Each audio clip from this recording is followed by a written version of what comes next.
Sean, you're on. Something very unusual happened today, which has been kind of happening more and more. I believe that as we head towards December 21st, 2012, some type of a veil is being lifted.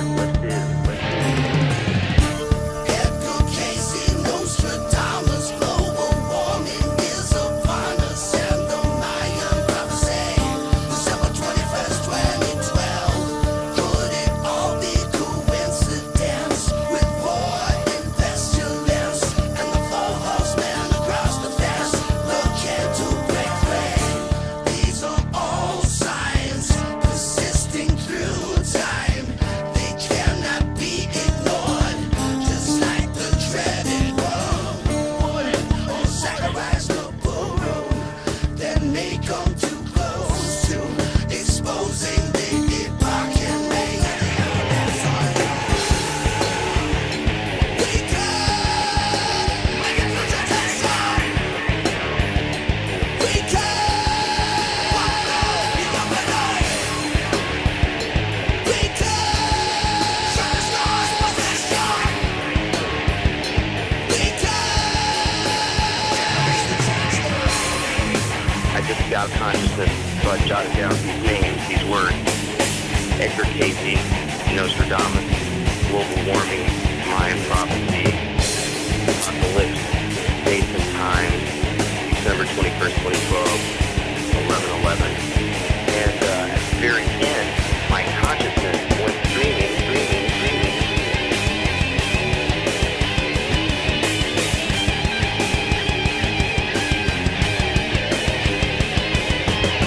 Somewhere in the middle, I talked about the heart. Pondering everything, your heart begins to swing back towards remembering who you are. Yeah, well, this is the thing, the veil is being lifted, and supposedly the myths say that this happens every time, every 13,000 years. So this is the time when we learn everything. I don't know if it's a short time and then we start forgetting it again or whatever, but this is that time. and the stars align, and all of the sublime thoughts and subconsciousness become one mind. Tap into the universal mind and see everything wide. It's bigger than you ever thought it could be. Pondering everything your heart begins to swing back towards remembering who you are, and the sweat on your brow is rolling, exposing just where it is we are right now.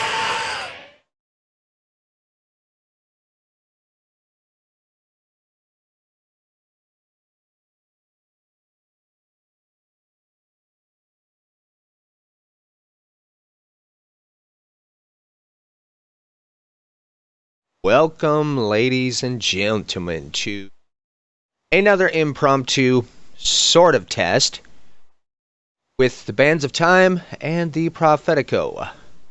Matthew, do we have you? You do indeed have me. It's good to be with everybody tonight. We're doing another test. Everybody knows that I'm very known for creating terms like Primus Numerus, Primus Resurrexerit, isochronal eschatology, all those things. That's of my own design and creation. So I needed help this time because I don't like the word elemental. I don't like it. And Brian doesn't like it either. It immediately brings to mind bad connotations, I guess, connotations into the metaphysical and all that kind of stuff. So we're going to talk a little bit about that. Very important that we do so. And it's very important that I test this stuff for Brian to make sure that he knows whether it works or not. I'll try to keep all the bad stuff out of my garage, out of the picture, but hey, I'm poor. That's just the way it is. So there's very important things in the scripture that we need to talk about. Nobody else does. Of course, we're going to. Once I bring it to your attention, it's going to kind of go bam, right in your face. But Brian and I talked about it the other day, how time is segmented in the end of days. I did another visual aid. It's not done, and the reason why it's not done is for the said thing in question. I needed to put a label for the third 4. There is a third 4. The first 2, of course, are the 4 riders. They would be in the 1,290 days. The 4 that are within when time goes topsy-turvy is, of course, the 4 bounded. Those are the 4 angels bound at the great river Euphrates. Now, during the 1,260 days, there is, of course, the third time is a charm. During that fold of time, we also have 4 as well, a quartet. So there are 3 quartets that we need to talk about. And I'm going to go ahead and really put this to the test.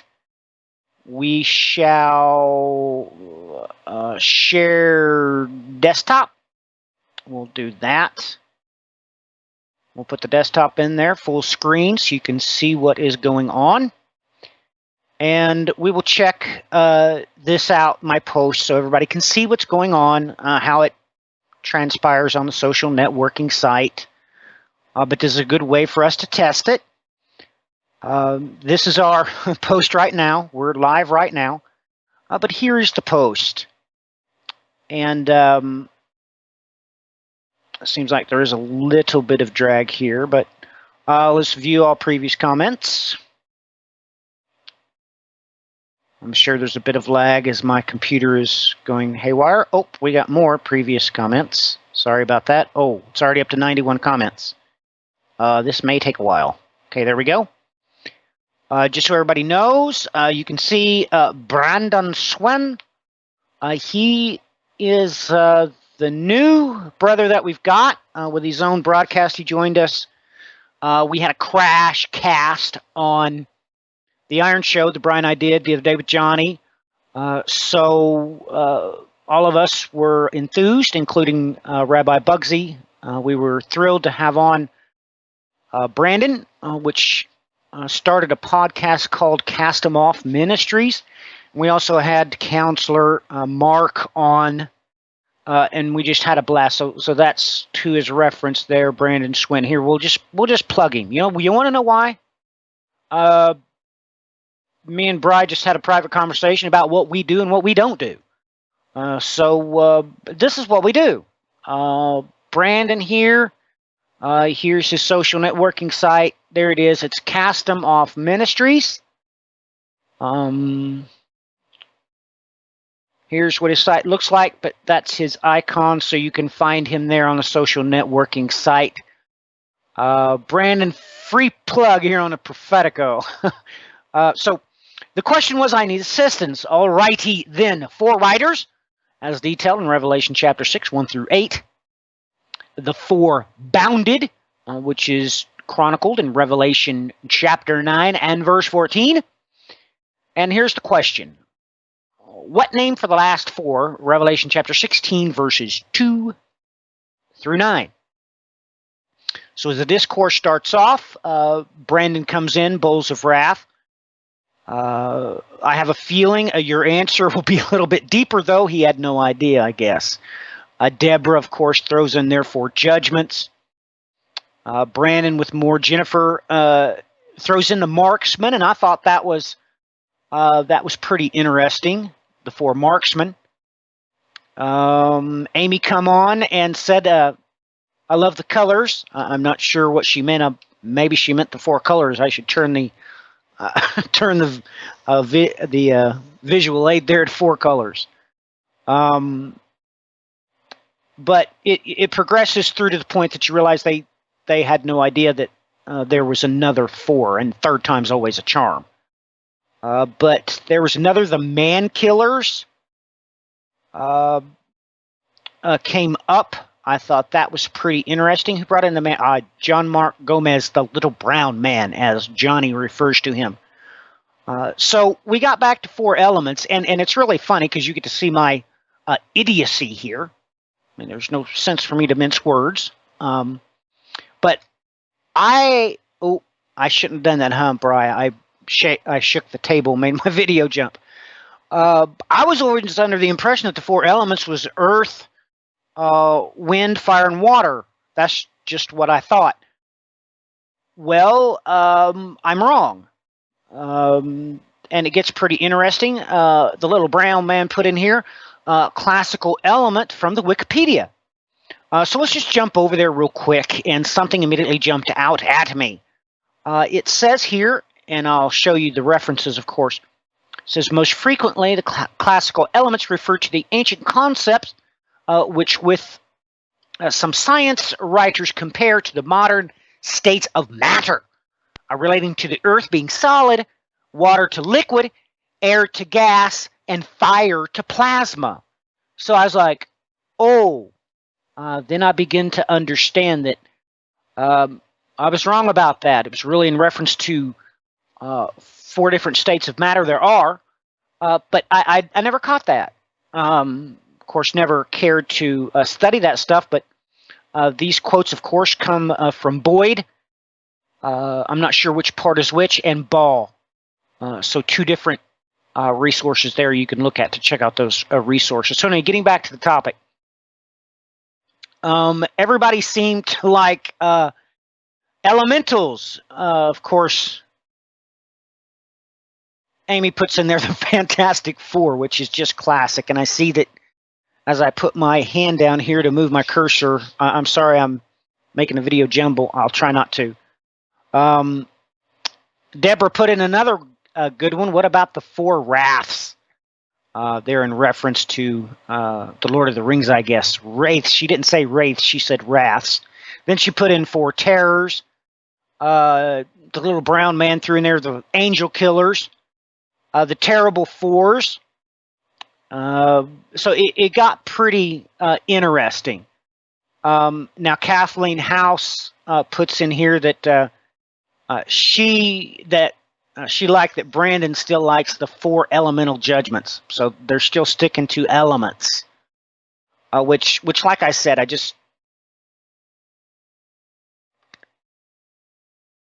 I don't like the sound of that, but literally, once I point them out to you, you're going to be able to see pretty quick what is going on.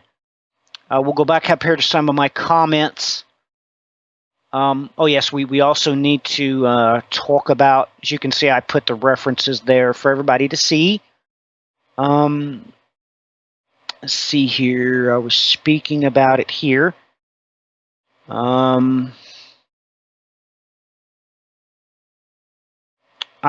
That's where I quoted there from that Wikipedia article. But as you can see from the post here, that nobody was expecting me to throw them off. But Revelation chapter 16 is quite clear. And it's quite poignant in what it says. So if you want to go there, well, why don't you just go there and look with me. Brian, can you see the Bible source code okay? It's coming up all right? Yes, indeed. Okay. So, ladies and gentlemen, please understand that this is the last fold of time. This is at the beginning of the 1,260 days, and the bride has been taken to a place that has been prepared for her by God. So after these events, that we get the bowls of wrath, as they're called here in the New American Standard Bible. We can switch over to the King James Bible real quickly. And they just, the King James Bible refers to them more appropriately, the angels that pour. And and the Greek gets very interesting in that too. But let's not get off topic here. Starting in verse 2. So the first angel went and poured his bowl out on the what? The earth. Let's do targets. Okay, the second angel poured his bowl out onto what? The sea. What does he mean by that? Well, we're going to see relatively quickly here, because the fourth angel does what? He pours into the rivers and the springs of water. So here you can plainly see that he's dividing up the element of water into the salt water and the fresh water. And then there's things saying here that's pretty important for you to take a look at, but let's stick to topic because, boy, I can get lost in the Bible source code quick. Number 4.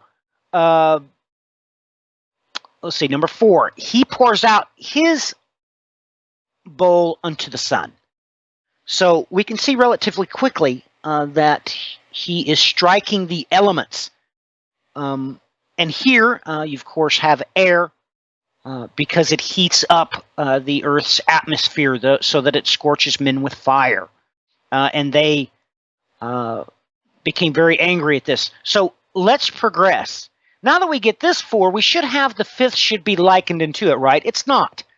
The 5th pours his bowl out onto the throne of the beast.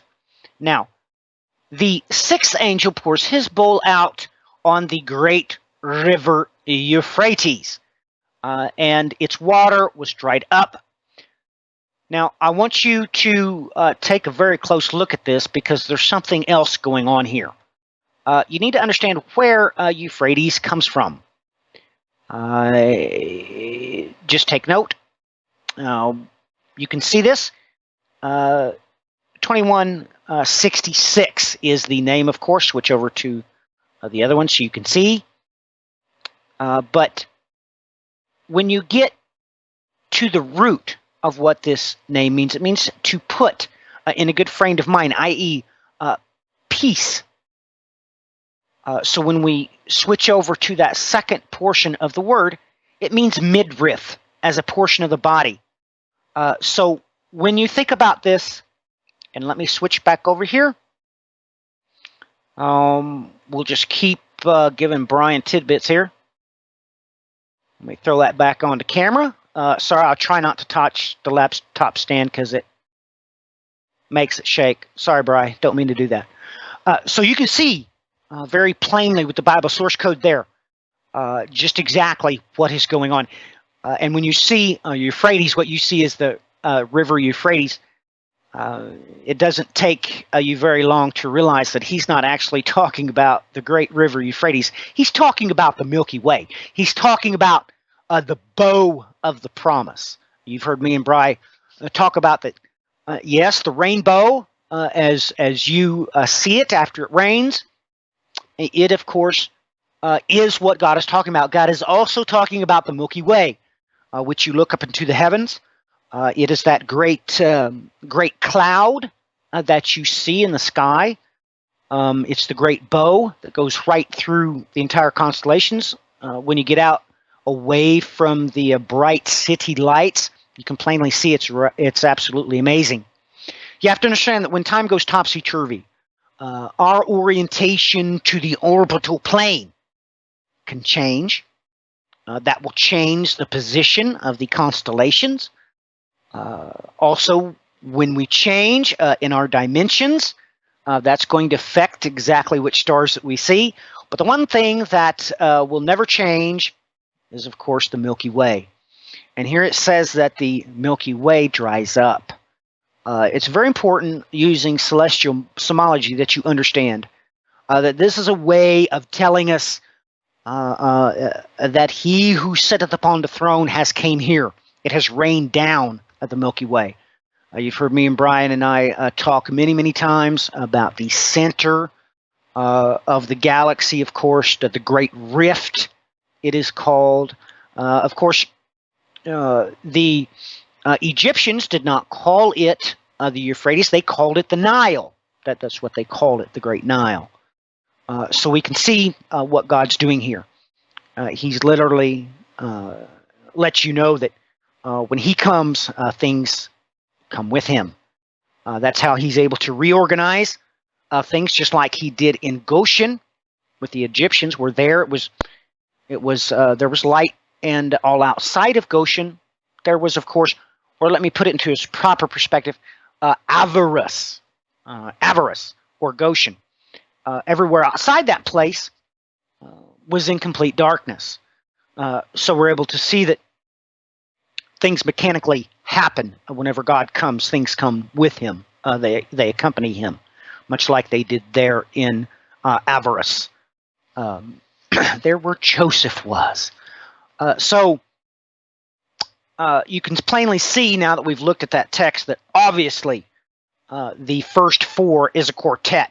And then you have the last three bowls that are of a different nature and aspect altogether. They start striking different things.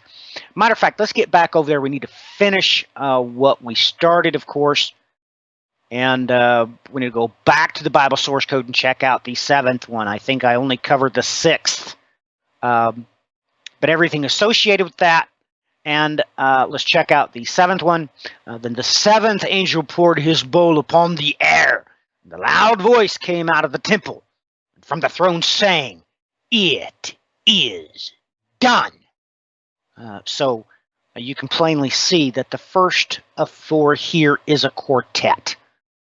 They strike the earth, the sea, the fresh water, and then the sun. And these are all part and parcel with the elements. And you can plainly see why the fifth one strikes at the throne of the beast, completely removed, an ethereal thing. It's something altogether apart from creation, the celestial bodies in the heavens, or the planets. So you can see that these are a quartet. So I needed a name for the last four, and I think we have all reached a conclusion. The four elementals, I guess, is what we're going to call them. But anyway, I think that nobody needed to see that. I, of course, once again, I don't see no reason to not give credit where credit is due, ladies and gentlemen. So I'm sorry that, when I switch screens like that, you see my Manicam. But you all paid for it. You all sent the Prophetico the money, and I don't know how many emails I've got. Just use it for you and Brian to do whatever you have to do. So I needed to get this. This is what Brian needed me to have, so I could just share pictures and keep it simple. I have to keep it simple, and Brian takes care of all the difficult stuff. So Manicam works pretty good. I don't have any problems with it, so I'll give them a plug too. If I need to give anybody else a plug, just send me a message. I'll be happy to plug them. I also put this one up just so you know what I was reading.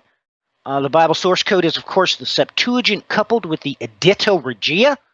On the Greco side, and on the Hebraic side is the Masoretic text lined up with the Delitzsch New Testament.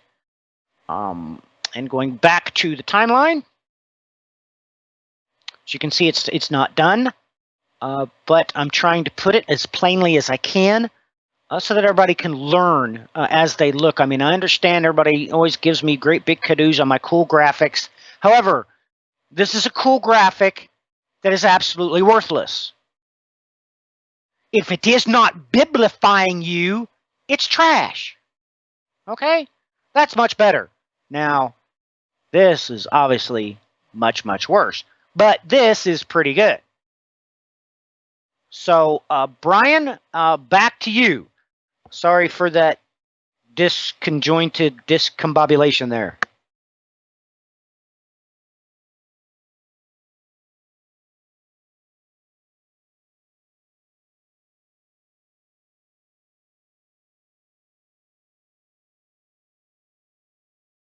I'm just sitting here getting everything sorted on top of it while we're doing this stream.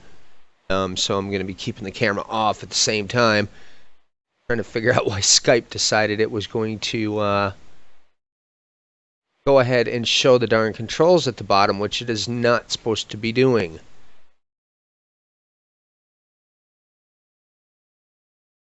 Go ahead and check something here while we're sitting here. Go ahead and carry this on while I can, because I still got to tweak over here on Skype. It's not just supposed to be showing these controls. Okay, not a problem. Well, I won't have your screen up for about 2 seconds here while I get this sorted. Right. Not a problem. If you'd like to know what I use, extra biblical sources, really just the New American Standard Bible. I, of course, use Britain's translation of the Septuagint, which looks like this. And other than that, I use the APB sometimes. The APB also has the Greek, although remember this cannot be trusted. I just use it for quick reference to help people learn Greek, but it's not the Bible source code. But it does really do good if you're trying to teach people how to study the Septuagint, because it does have the Strong's numbers in it for you, so it does help that way. So anyway, we can get over here to some of what I've been looking into lately here. Let's see here. What was I doing? Oh, yes, America. We can talk about that maybe. Here, let me go to Matthew 28 is probably the best one to go to. This is the New American Standard Bible. You can't see it here, but when we switch over to this iconography, and here you can see it, can't you? Because I'm screen sharing. Okay, this is not the Texas Recipients, although they call it that with TR iconography. This is the Edita Regia, that is the Stephanus 1550 translation. Okay? You'll take note that it has the variants, but they are turned off because they are lies. Okay?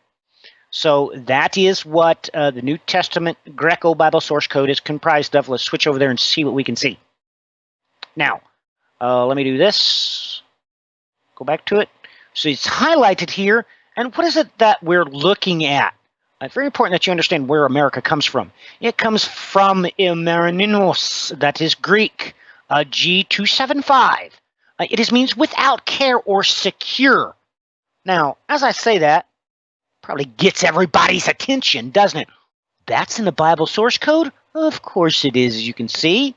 It is referenced, it's encoded 16 times in the Septuagint and 8 times in the Edita Regia. Sometimes with a variant. But most importantly, everybody's dying to see that now that they've seen that. Wait a minute. Matthew's hovering over Genesis chapter 49. Well, that's the chapter of the curses and the blessings of the 12 that they talked about on the Iron Show. Yes, it is. Let's go there right now. You'll take note. The Edita Regia doesn't have that, so you have to switch over. It's pretty easy. I can take you straight to the Septuagint right here, but in order to see it outlined, we've got to go to another one. Don't go back. Okay, now it's highlighted for you. You'll take note that it has the prefix dia upon it, and that just simply means from. So take note that he's literally saying here from Amerinimos in the Greek. So you're just salivating to know, but if you click on the New American Standard Bible, it's not going to tell you. Okay, because this is translating the Hebrew. This is Hebrew. We switch over to Britain's translation, English translation that he did. Bam! We get to see. Cursed be their wrath, for it is willful, and their anger, for it is cruel. I will divide them in Jacob and scatter them in Israel.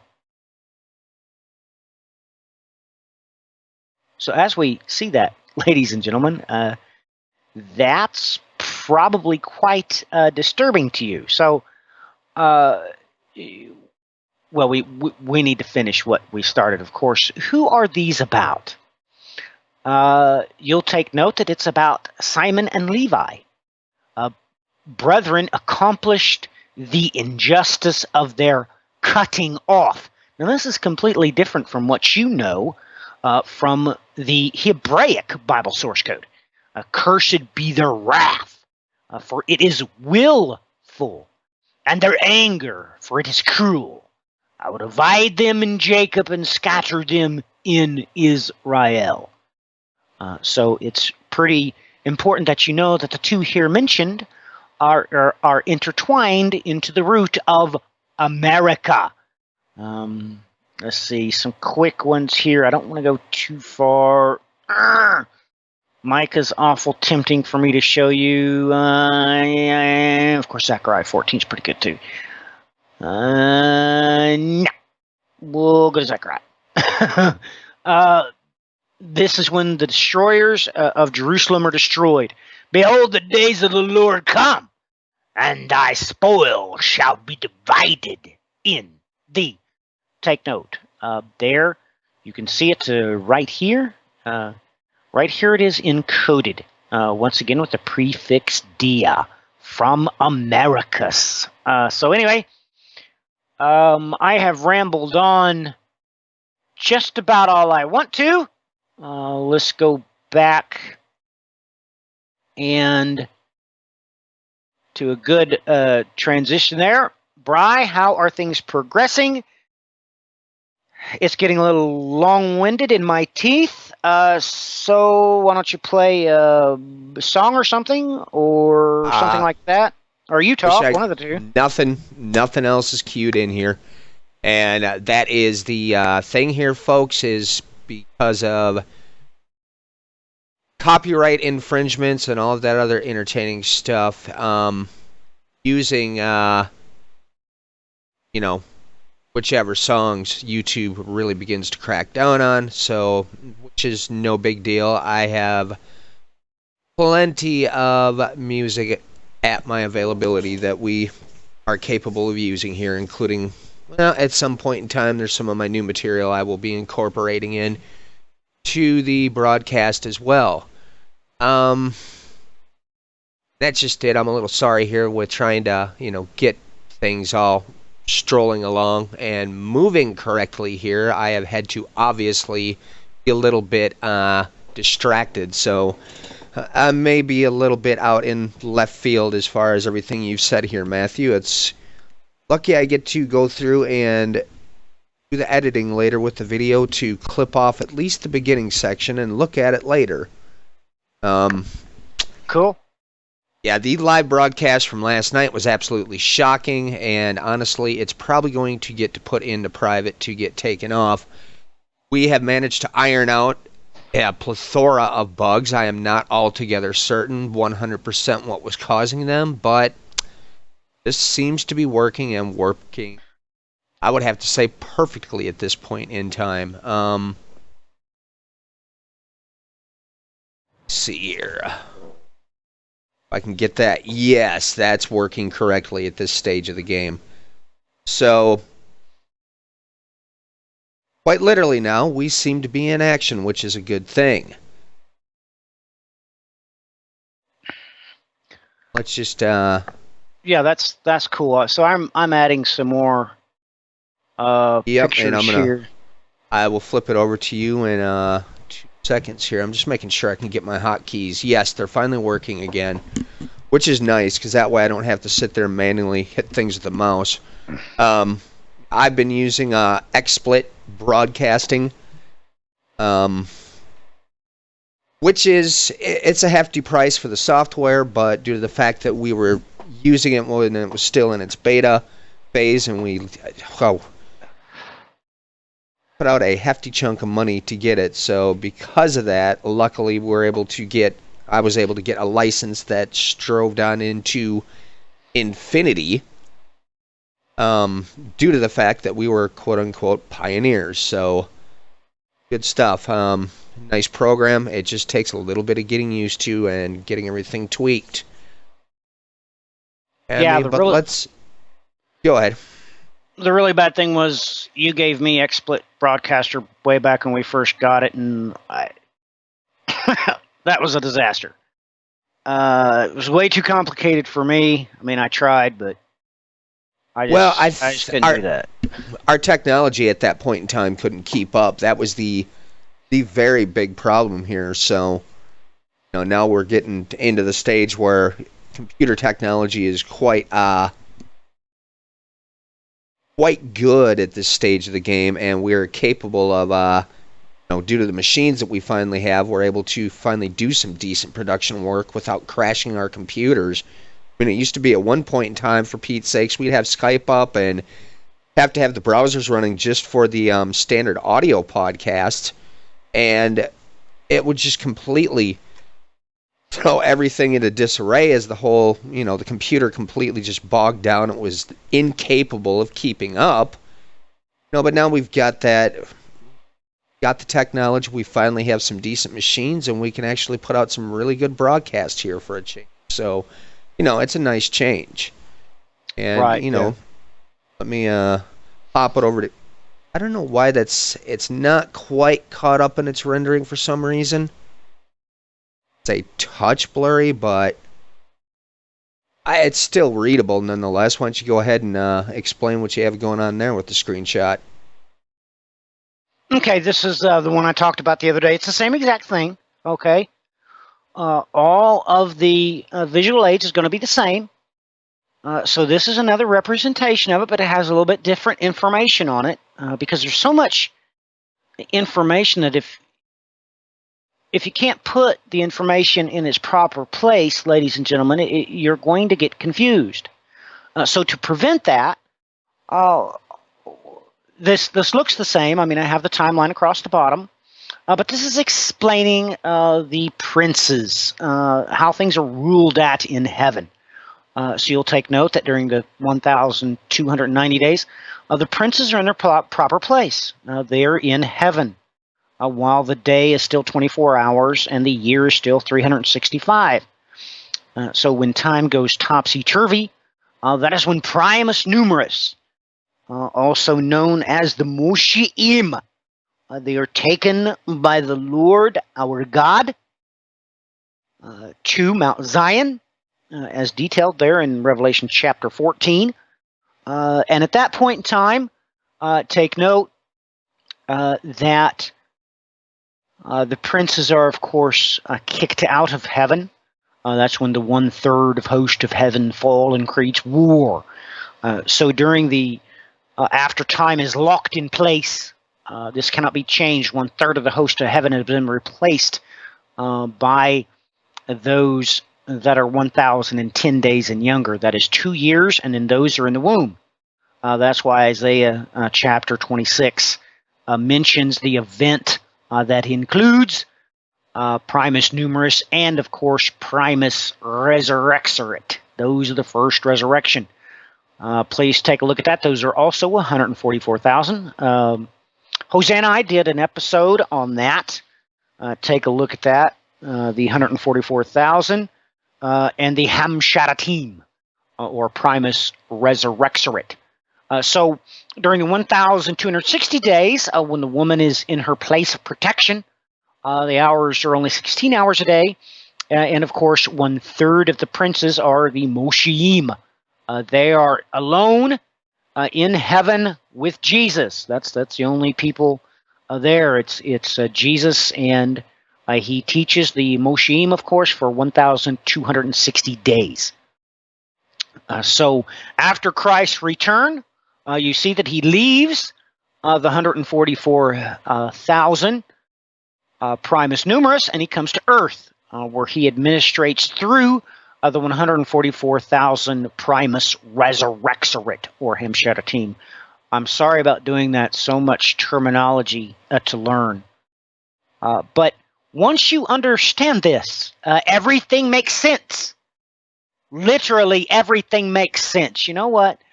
We can just jump on over. Everybody's probably sitting here thinking to themselves, what on earth is Matthew talking about? The Primuses detailed in Isaiah chapter 26. Yes, Bri. Well, let us stop here and explain this, because quite honestly, there's a plethora of broadcasts since we're going with the video. There's almost to a stage where I'd like to redo some of these things. But nonetheless, and this kind of strolls back around the infamous, the entire event with the Magi. I mean, it's so literally,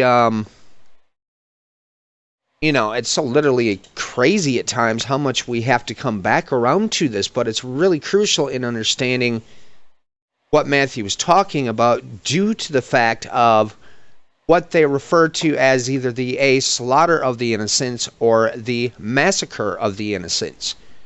Now, I'm going to bring in, sorry about that, my headset is really irritating my head at the moment. I'm going to bring in something here just from a reference that was, well, they refer to them as the Coptics. We don't like to use those names. They are the Egyptian Christians, but nonetheless, everybody, you have to recall that as all of this was taking place, as the Magi showed up to Herod, later on down the line, Joseph was warned to Egypt. Therefore, logic dictates that if you are going to get an accurate record, have that in their possession. So I want everybody to pay attention here, and I'll bring it up on the website quick. Wikipedia had managed to bring this little piece here into their site. So let me go there. And of course, my hotkey refused to work. Good old technical. All right, we have later writings here and mentioned in the Wikipedia article.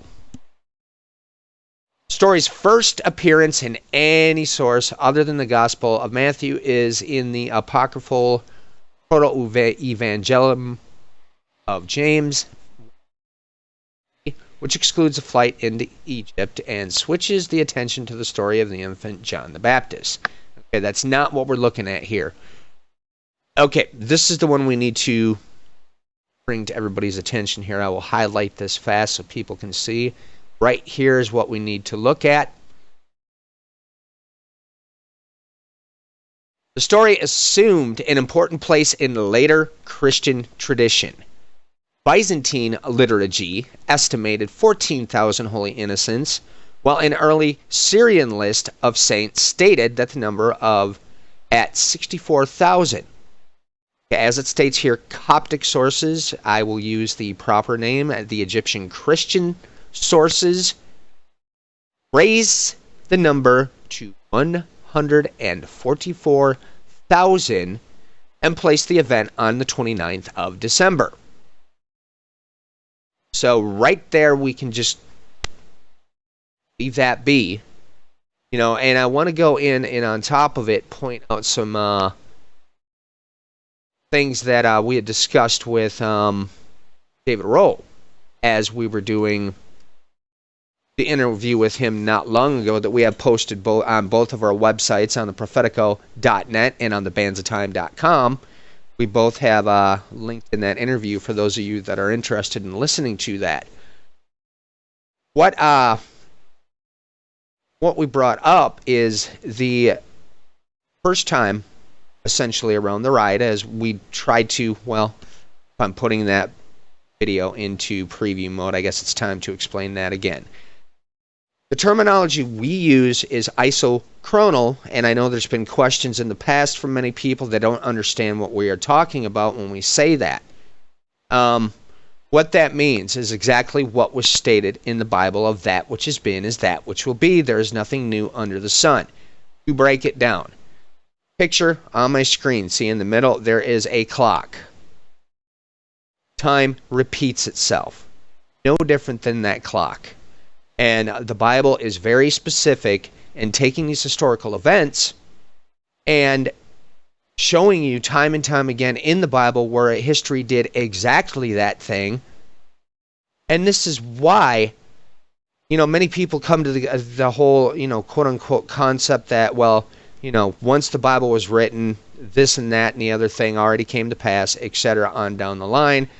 I've heard speaking of, well, the book of Acts is not finished. It had, everything the church is doing now is included and being written into it. I can understand where people are getting at. I guess it's all irrelevant if that's malarkey or not, that's besides the point. And it's important to understand that we've been shown specifically that history repeats itself. There's one that we have brought up quite a few times in the podcasts where, sakes, I can't remember offhand where it brings this up, but it's in Zechariah where it speaks of 2 bronze mountains.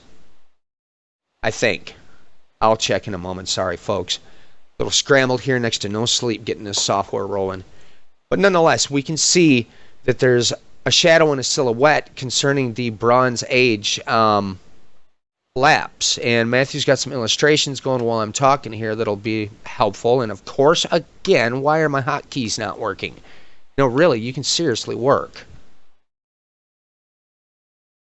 This is all kinds of fun. I get them working and then I don't get them working. But going where I was going with this, and this is the entirety of the concept of the Bands of Time, is that basically the project was set up so that I was capable of showing how exactly these exact patterns repeat themselves, and this becomes very important within understanding prophecy and end-time prophecy as a whole, because we can look at these varied collapses throughout time immemorial. For instance, the Bronze Age collapse is one of the most studied historical events in history. And did this happen in biblical times? Yes, indeed it did. The problem being is that the timeline has been so inaccurate for so long that everything got thrown into disarray because of that. So now that we have works such as David Rolls with new chronology, we have chronologists all throughout the world either inadvertently connected to that overall project or not connected whatsoever, who have also been going in and correcting the proper timelines. Now we have history that is synchronized. We don't have a bunch of random events that just are crisscrossed here and there.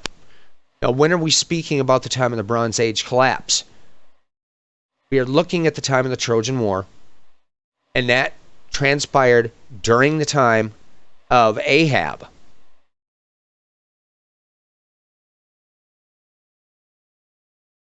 I think I'm correct on that. I hope I'm not misquoting here. Nonetheless, and then when we had the Sea People invasions come into Egypt, this is at the time of the Bronze Age collapse. Sea People came into Egypt 10 years later when they made their attack, and this was all transpiring as the Bronze Age collapse was taking place. Now, where it becomes very important as far as how this works isochronally is if you look at system collapses or empire collapses throughout history, you will find that they repeat the same patterns on a continual basis. And what's even more interesting is you can sit down with the book of Revelation 6 and look at the ordering of how the writers go out, and you can see what is going to be the cause and order of that collapse. Whereas we had the Bronze Age collapse, we have a different listing of events through the nature of the specific writers being listed. In that time, they went out to patrol the earth. Everything was at peace. So I hope I explained that well enough here quickly. So now to go back over to what I was bringing up earlier. In that interview, we discussed with David what they had found there in Egypt concerning the slaughter of the innocents at the time of Moses. You have to remember, everybody, that the same pattern took place. All the children that were 2 years and under, they were to be killed. And they found within the graves, they found graves there in Goshen, in what is called Avaris in the Greek. They found consistently, all of a sudden, a very large number of infant births. And on top of it, as they looked through the other burials that they found there, they found an extremely high number of adult females, whereas in the male population suddenly dwindles as far as adults go. So we have confirmed archaeological evidence on the ground of the first time around the ride. Now, I know a lot of these documentaries out there, they go into the point of, well, you know, this story it can't be because we have, as of yet, to find the archaeological proof for this. I have suspicions it's going to be found, and it's going to be found before this next, well, I guess they always like to use the term, that 70th week. I have my suspicions that something is going to come to light here. It always seems to. Now, back over to you, Matthew. I rambled enough there to bring all that into perspective, so at least we can get people to understand what it is when we refer to the 144,000. It states children 2 years and under. Know that the Assyrian is going to come into Israel. And I'll let Matthew continue to explain this very quickly here so that people just understand why it is we keep referring to it in this way. Well, right, let's just take a look at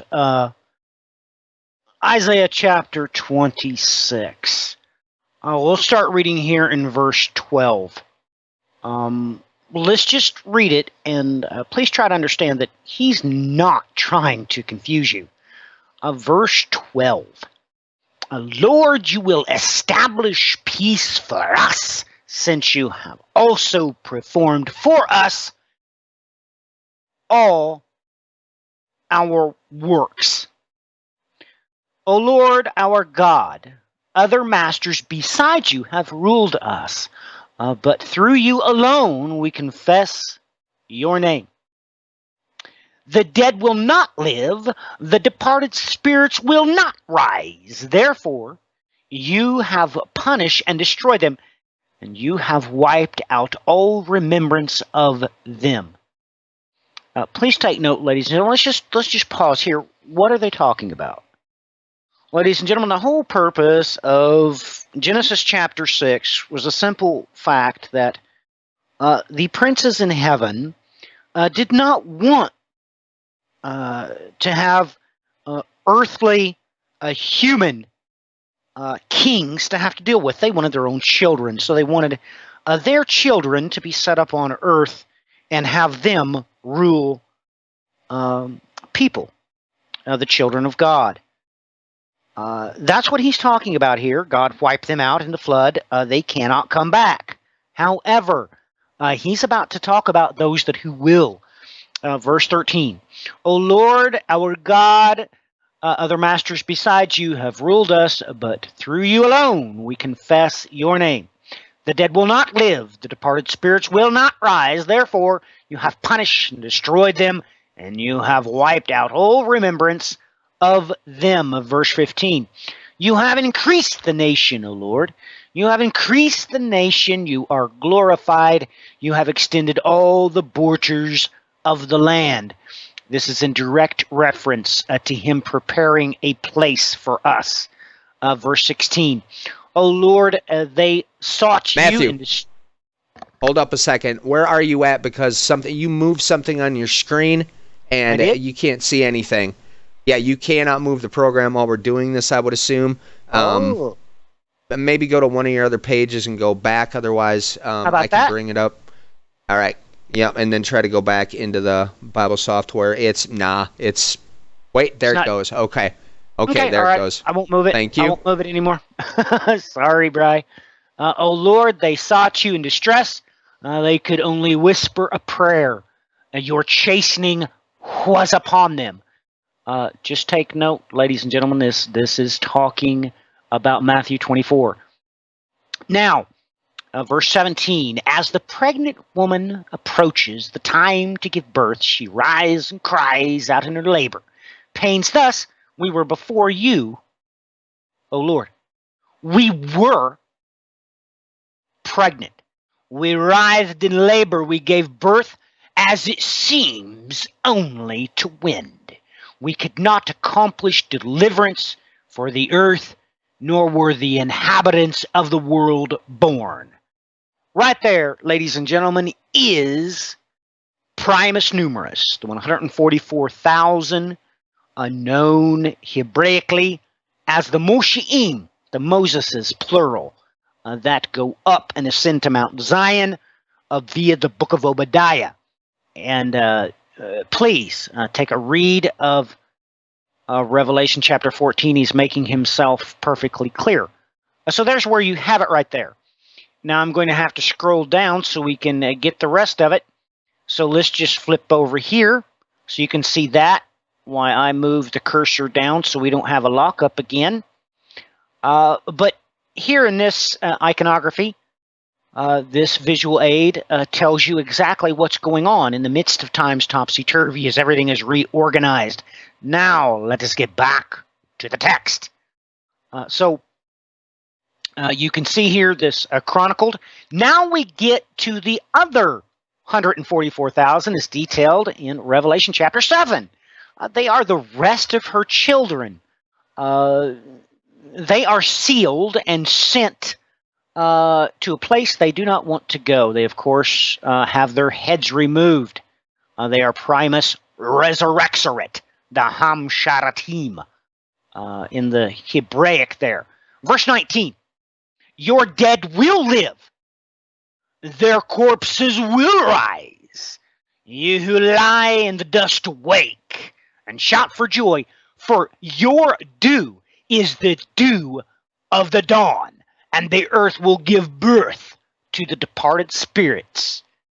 Verse 20, come, my people, enter into your rooms, and close your doors behind you. Hide for a little while until indignation runs its course. Here, of course, you don't have to worry because you know exactly what's going on as Primus Resurrexerit enters into the breach. You know you're going to be in a place that's prepared for you by God. Verse 21, for behold, the Lord is about to come out from his place to punish the inhabitants of the earth for their iniquity, and the earth will reveal her bloodshed and will no longer cover her slain. The return of the Lord Jesus Christ. It's pretty simple. He begins out the chapter, of course, with God the Father. It ends, of course, with God the Son. So good stuff. I moved the cursor. I forgot. Let's switch back real quick before I have a lockup.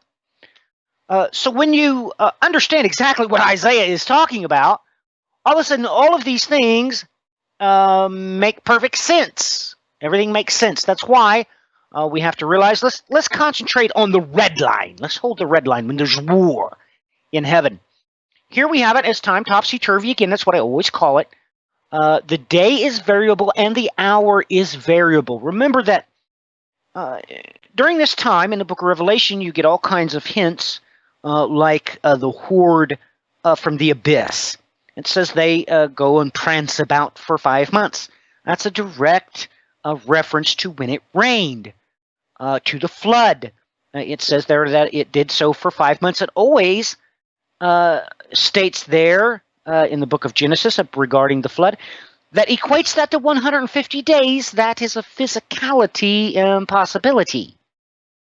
Because on your calendar, please take note that there is not 30 days in every month. We have extra days because we have a 365-day year. So 5 months cannot equal 150 days. It can only, as time as we have it right now, it can only equate a maximum to 149 days. So he's telling you. He also calls this by several other references to time. He calls it 10 days in several places. He also used the mouth of the angel Gabriel to tell us that there's a strange extenuation of time there. He says about the 1,290 days, and pray that you will be able to endure into the 1,335. So right there, he's referring it to what? 45 days. That's a month and a half exactly on our calendars. So it's referred to many different ways. And that's the reason. Because as we leave our course, as we speed up in our orbit, as we speed up in our revolutions per minute, our RPMs, as we change dimension, you cannot keep time. There is literally war in heaven as the planets leave her courses. And we'll just flip over to the iconography that I used for Brian and I's episode on the Nice model. You can see very plainly here, this is what NASA did here. They're the ones that did this graphic here, and I put it together for the Prophetico when we did that episode. But you have to realize that since this time, they've also proven that the sign of the Son of Man did a grand tack. Literally, the sign of the Son of Man came inbound to the inner solar system. It's this that triggered the Nice model to go into effect. That I've told everybody is detailed perfectly in the opening chapters. Everybody, yes, the opening chapters is about 7 churches. It's also about the 7 planets, and it details to you. You can see right there why it is that Neptune and Uranus swapped places, and one of them lost a crown. That crown is, of course, twofold. It is Pluto and Charon, of course. That is the crown that goes on one of them. That's why that particular body, whether you call it a planet or a minor planet, is irrelevant. That's why it crosses over one of those orbital paths. So when everything gets put back in its place, of course, one of those celestial bodies are promised to get their crown back. So that's what that's in reference to. So all of these things are massively important for you to understand why they are the way they are. So please take note. Brian and I cannot tell you how long there's war in heaven. We can't do that. Because literally time will change from minute to minute. We explained to you on the last broadcast that you don't really have to speed up. All you have to do is get bigger or smaller, and time is going to change, just like the sprocket gears on a 10-speed bicycle, or the gears in the transmission of your vehicle. Same way. So even if we just change size a little bit, time will be changed. We don't have to speed up in our orbital path or our revolutions per minute for time to be changed. So we can't tell you. Now, war in heaven, it is above as it is below. So here we have the good and the bad angels are fighting. We're told that's when Michael fights with 1/3 of the host of heaven. This is the same exact time that the stars and the planets, they take flight. They move out of their proper courses. And believe me, it's going to scare the living daylights out of you. Now, it's during this time that we also are introduced to the Exodus angel and the 2 witnesses. Just read the book of Revelation. That's why they are between the 6th seal and the 7th trumpet. That's the whole reason. So, oh my goodness, I'm out of breath. I have explained this so many times. Like I said, let's just switch back to video. Let me just talk plainly for a little while. Help the bride to test things anyway. But you can understand, ladies and gentlemen, how I explain these things over and over and over and over and over. And even one in our inner group, the little brown man, one of my dearest brothers, John Mark Gomez, one of our sisters got to talking the other day, and she goes, well, there's 432,000 princes, duh. And John Mark Gomez didn't know what she was talking about.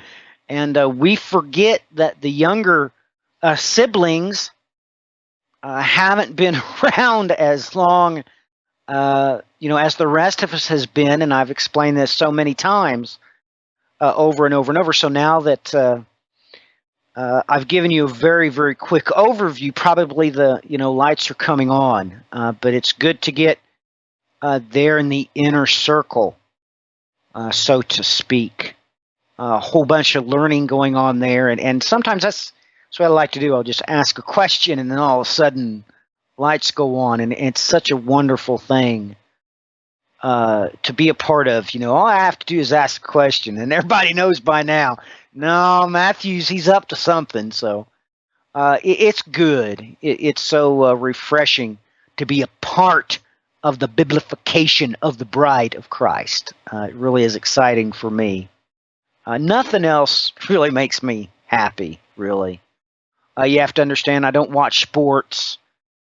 I don't play video games. I mean, I biblicate. That's what I do. I biblicate. That's what I do with all my time, all the time that I have. Even time that I don't have, because there's numerous occasions that my wife gets mad, my children get mad, because, Daddy's got his nose in the old bibliodecea. They know exactly where I'm at and what I'm doing.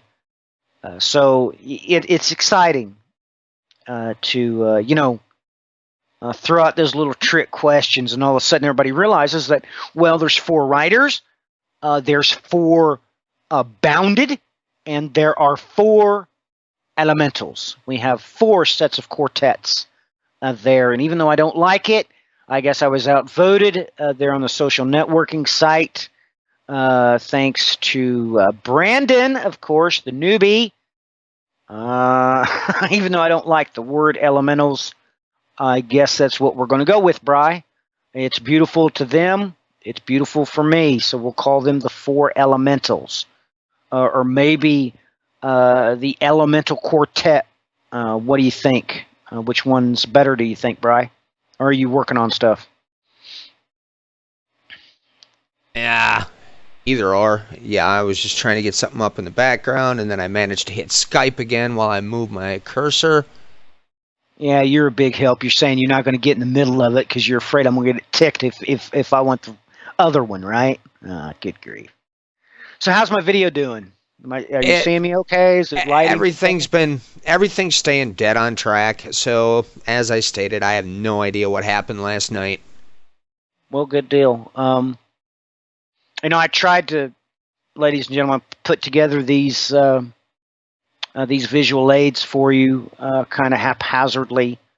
But all kinds of learning visual aids I have, it's just they're not the right size, and I'm afraid I'm going to put them up and they're going to be blurry, but Brian says they're just fine. So I do like the one I was working on here momentarily. Oh, I changed that with something else, my Bible source code one.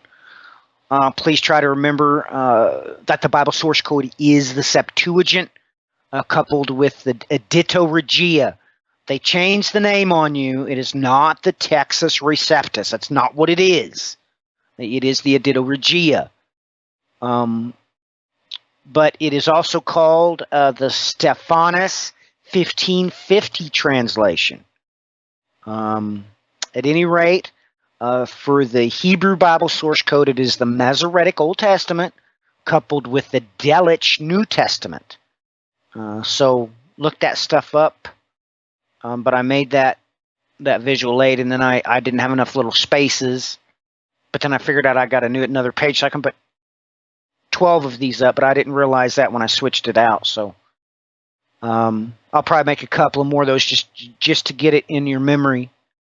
And just remember, you can go to the BibleSourceCode.com if you've got a laptop and get the Word Bible software. Just be very careful. When you download the Edito Regia, they call it the Textus Receptus, and they include within it the variants from the 2 liars, the 2 false witnesses that did, the work they did to make. I don't want to talk about it. Anyway, you can turn those off, those variants. They need to be shut off. They, of course, need to be ripped out of there, but it's what we have to work with. So anyway, that's answered lots and lots and lots of people's prayers. And that's actually freed me up a lot, at least with English speaking family members, because they know how to just go get it themselves. They don't have to send me an email, even though all of our family members scattered out across the rest of this globe that me and Bri can't, speak to. I still do have to help them. That whacked out a lot of it. People being able to just get the resources there so they can look it up themselves. Let's see here, Bri. Once again, this is impromptu. I'm kind of running out of things to say. Boy, I know Dory's laughing at that one. But anyway, Bri, why don't you jump in here and do something? Give me a break. Good grief. You've had me talking the whole time. What a ripoff. Everybody's being ripped off. I'm like the bad half.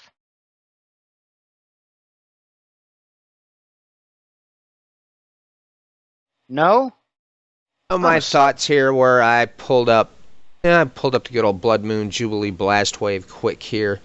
Got some odds and ends. Where it's quite easy to break down this timeline real fast here. I had to take it down at the very end because we don't...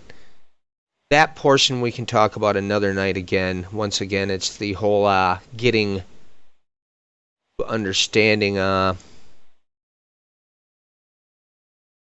It's ready to pull up. It's getting to the point of people understanding this portion, and then we can go in and talk about the actuality of Daniel's 70 weeks. Talking so much about this portion of the timeline, I thought it was very important that we brought this to light right now. Peter, so as you can see right here, I've got it pointed out. We are sitting at, got 2,300. Okay, when you subtract this is where Matthew's been bringing this up time and time again. You subtract the 1290 from that, you end up with that number, which is 1010. And I'm going to zoom this up a little bit. See this better, I hope. Really zoom down pretty far. Now it's as I state here in this that I wrote up over at the beginning of the first Blood Moon and the Blood Moon Jubilee. Now, like I said here, stop and add these together so you understand why 1010. So you take 365, you add 365, 730. That's 2 years. Then add to that 2 years, 180 days. 730 plus 280 is equal to 1010. 280 days is one birth cycle counting from conception. Now, as I state, without the 2 years and under the timeline does not make sense. Some being 365 times 2, which equals 730, plus those in the womb for a 280-day gestation cycle. Once again, 730 plus equals 1010. And this is the difference between the 2300 and the 1290. And to go in and further amplify here, people can kind of get a rundown of the offense, because I put in the verses here to make people... so that people can understand what it is we're referring to on a continual basis. Now, I started out here with Matthew 2, verse 16. Then when Herod saw that he had been tricked by the Magi, see, here we go again with the Magi, he became very enraged, and sent and slew all the male children who were in Bethlehem and all its vicinity from 2 years old and under, according to the time which he had determined from the Magi. Isaiah 59 verse 7, their feet run to evil, and they hasten to shed innocent blood. Their thoughts are thoughts of iniquity, devastation, destruction are in their highways. All right, now here's where the very important one that I was referencing earlier. Micah 5. Now muster yourselves in troops, daughter of troops. They have laid siege against us. With a rod they will smite the judge of Israel on the cheek. But as for you, Bethlehem Ephratah, too little to be among the clans of Judah, From you, one will go forth for me to be ruler in Israel. Goings forth are from long ago, from the days of eternity. Therefore, he will give them up until the time when she, who is in labor, has borne a child. Then the remainder of his brethren will return to the sons of Israel, and he will arise and shepherd his flock in the strength of the Lord, in the majesty of the name of the Lord his God, and they will remain, because at that time he will be great to the ends of the earth. This is where everybody has to pay attention here. Micah 5, verse 5. There's a reason I put those words in bold. This one will be our peace. As everybody's aware, this is a prophecy concerning Messiah, yes. If we use that time isochronally speaking, well, we have something that starts in this verse midstream that did not happen. Jesus was here. When the Assyrian invades our land, he tramples on our citadels. Then we will raise against him 7 shepherds and 8 leaders of men.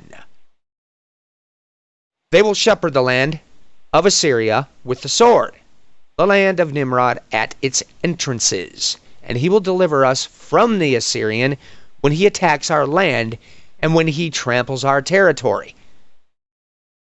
Matthew 24, verse 19. But woe to those who are pregnant and to those who are nursing babies in those days. But pray that your flight not be in winter or on the Sabbath. Let's stop here for 2 seconds and go back to Micah 5, verse 6. Give me one moment, folks. I need to get some liquid here to clear up my throat.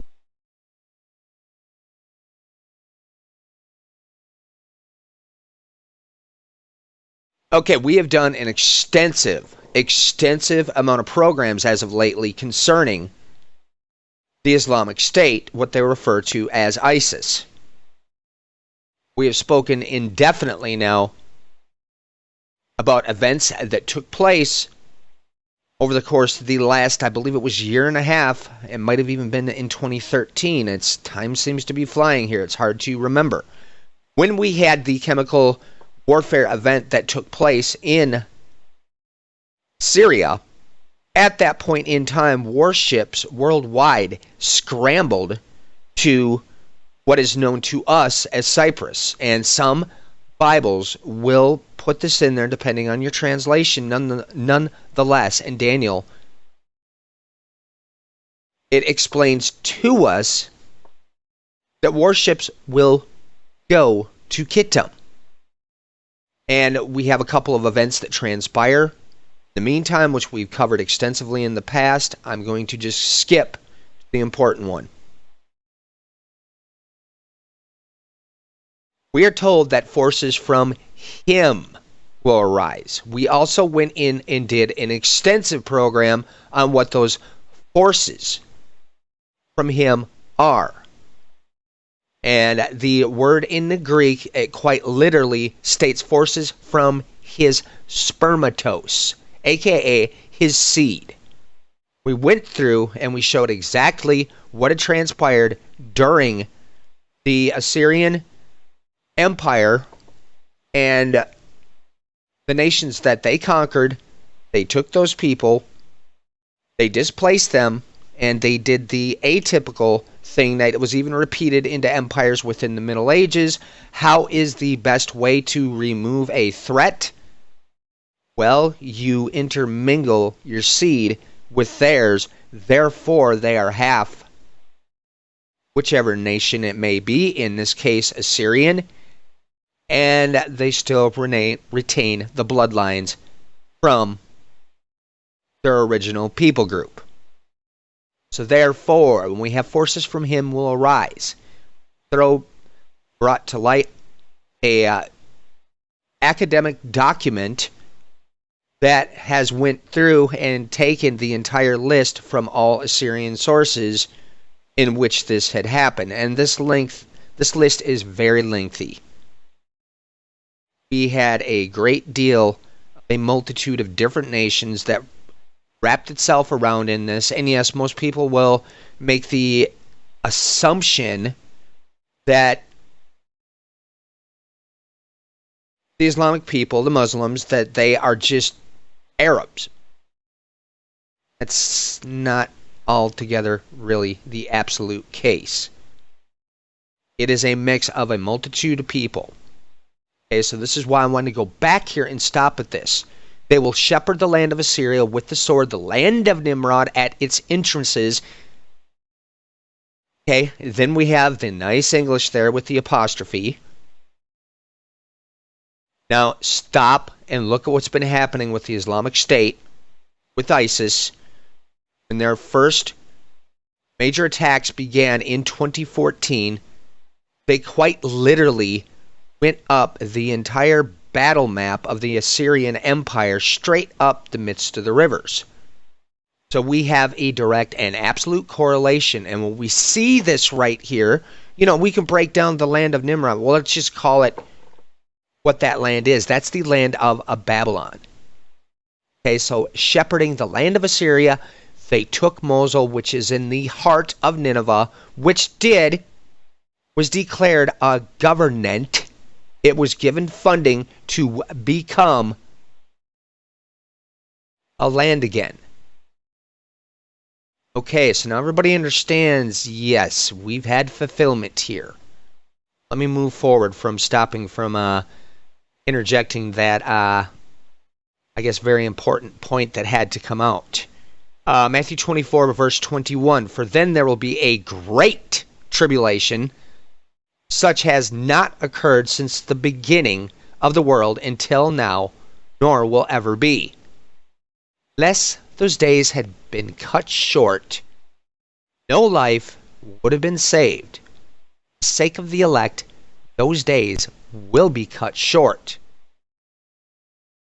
All right, folks, let's stop and take a break here and look at what does Great Tribulation mean? Matthew has stated this time and time again. We both essentially use this word now. I let me see, inherited that from you, Matthew? Great. Go ahead. I guess you would say that. Inherited, why not? I guess that works. Okay. Great Tribulation. This begins as the sixth seal has been broken, as the Assyrian has tripped the tribulation trigger. The great earthquake begins. Let's go back up here so people understand what that event is, because remember I said that we stopped with an apostrophe? Okay, I don't know if my cursor's showing up here. I guess I could look over at the stream. Yes, it is. Okay, the apostrophe. Now look. It states right here, "And he will deliver us from the Assyrian when he attacks our land and when he tramples our territory." Now the tribulation trigger has been tripped. This is when the great earthquake begins. "I looked when he broke the sixth seal, and there was a great earthquake, and the sun became black as sackcloth made of hair, and the whole moon became like blood." And let me interject and stop there real quickly too, so we can clear some things up that have been taught repeatedly time and time again in a mass majority of these circles. And it was the big thing that when this blood moon jubilee took place that so many people were getting irritated about. Okay, folks, this is not talking about a lunar eclipse. To understand that when we have the sun become black as sackcloth made of hair, the whole moon became like blood, we have just had a massive cosmic event transpire that has blasted cosmic dust, which they know beyond any shadow of a doubt it's made up of red dust. When it comes in, it's happened before. As a matter of fact, a multitude of ancient historical texts speak of this. When they were in capable of seeing the sun because the entire sky was darkened. Okay, it varies dependent upon events. If we have a comet strike, guess what? That throws up massive amounts of dust into the air, blacks out the sun, and then obviously the moon would be coming in a different color. Now, there's historical events that have happened with volcanoes, where when that happened, it came up and made the sky red. But we're talking about something altogether different here. It states that the Lord will be riding upon a wave. And we're going to have to stop and interject anybody that is not aware of the quote-unquote super wave. Dr. Paul Laviolette was the one that brought this to everybody's attention, and now the scientists have gotten on the same page and said, guess what? Yes, this indeed happens. This is when the galactic core essentially sends out an explosion and a shock wave, and it rips through the entirety of our galaxy.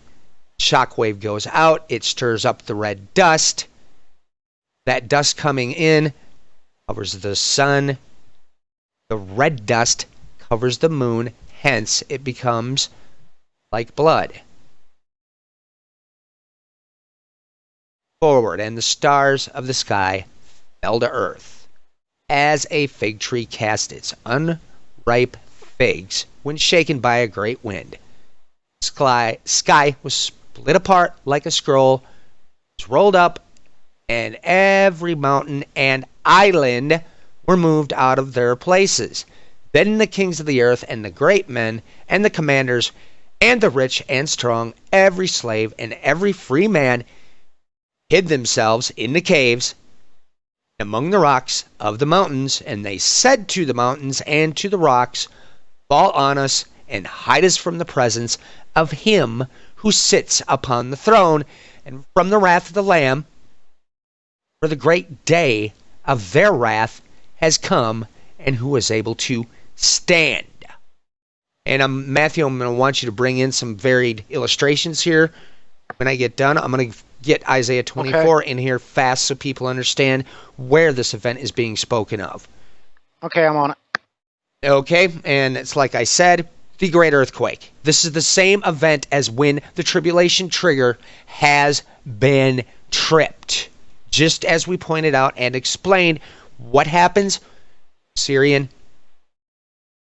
comes into Israel. Woe.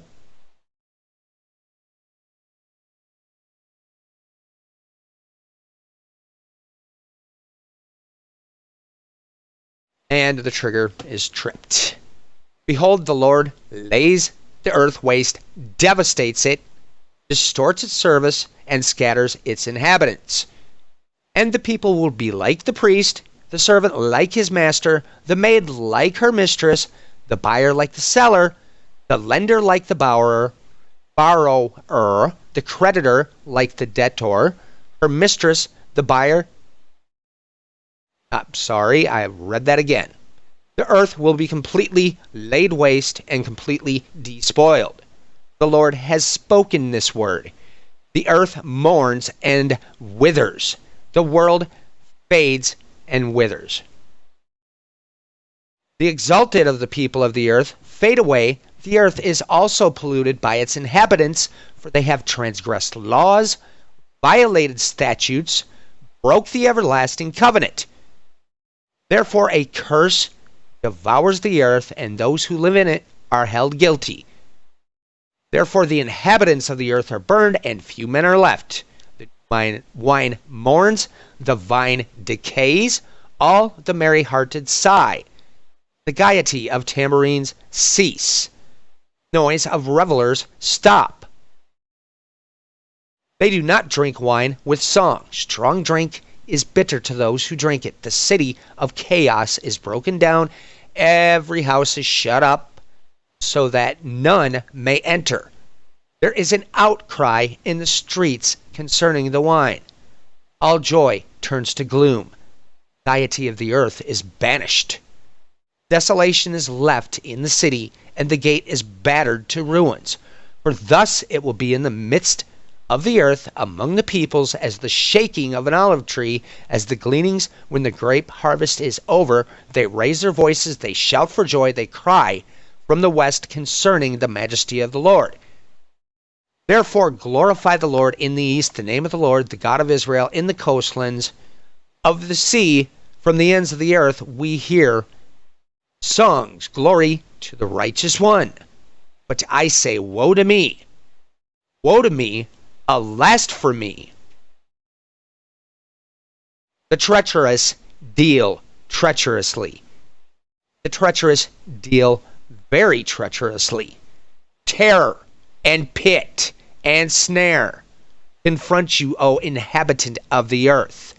Then it will be that he who flees the report of disaster will fall into the pit, and he who climbs out of the pit will be caught in a snare. For the windows above are opened, and the foundations of the earth shake. The earth is broken asunder. The earth is split through. The earth is shaken violently. Earth reels to and fro like a drunkard, and it totters like a shack. For its transgression is heavy upon it. It will fall, never to rise again. So it will happen in that day that the Lord will punish the host of heaven and on high, and the kings of the earth on earth. They will be gathered together like prisoners in the dungeons, and will be confined in prison. And after many days they will be punished. Then the moon will be abashed, and the sun be ashamed. Lord of hosts will reign on Mount Zion in Jerusalem, and his glory will be before his elders. Okay, now to explain this fast. This point, that 1335, that overlays the 1290. Now, as Matthew has pointed out, time topsy-turvy. We cannot count this time. 45 days is also this result. Blessed is he who makes it to 1335 days.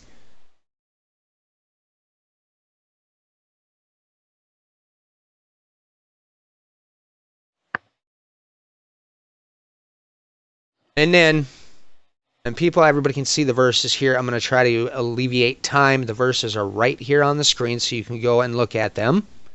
This is where Matthew points out, after the topsy-turvy, the 1260 days begins. It's 42 months being on the other side after the trigger has been tripped.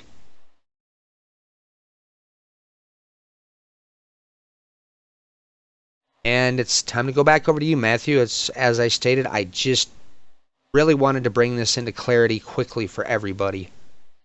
Sure. That was pretty good spiel, man. That was pretty good deal. Yeah, you just point on, man. I hope everybody was able to see my screen sharing there. Let's try that again.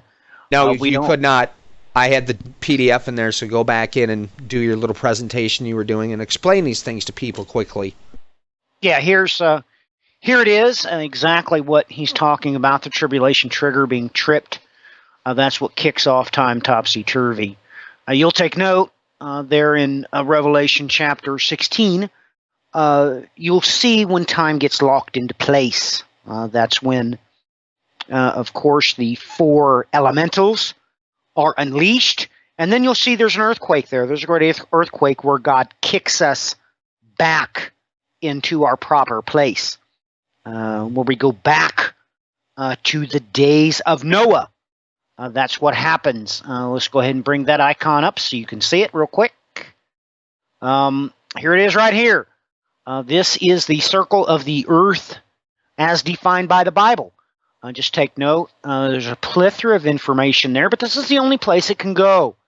the axis of the earth can only go one place because God has kept promises.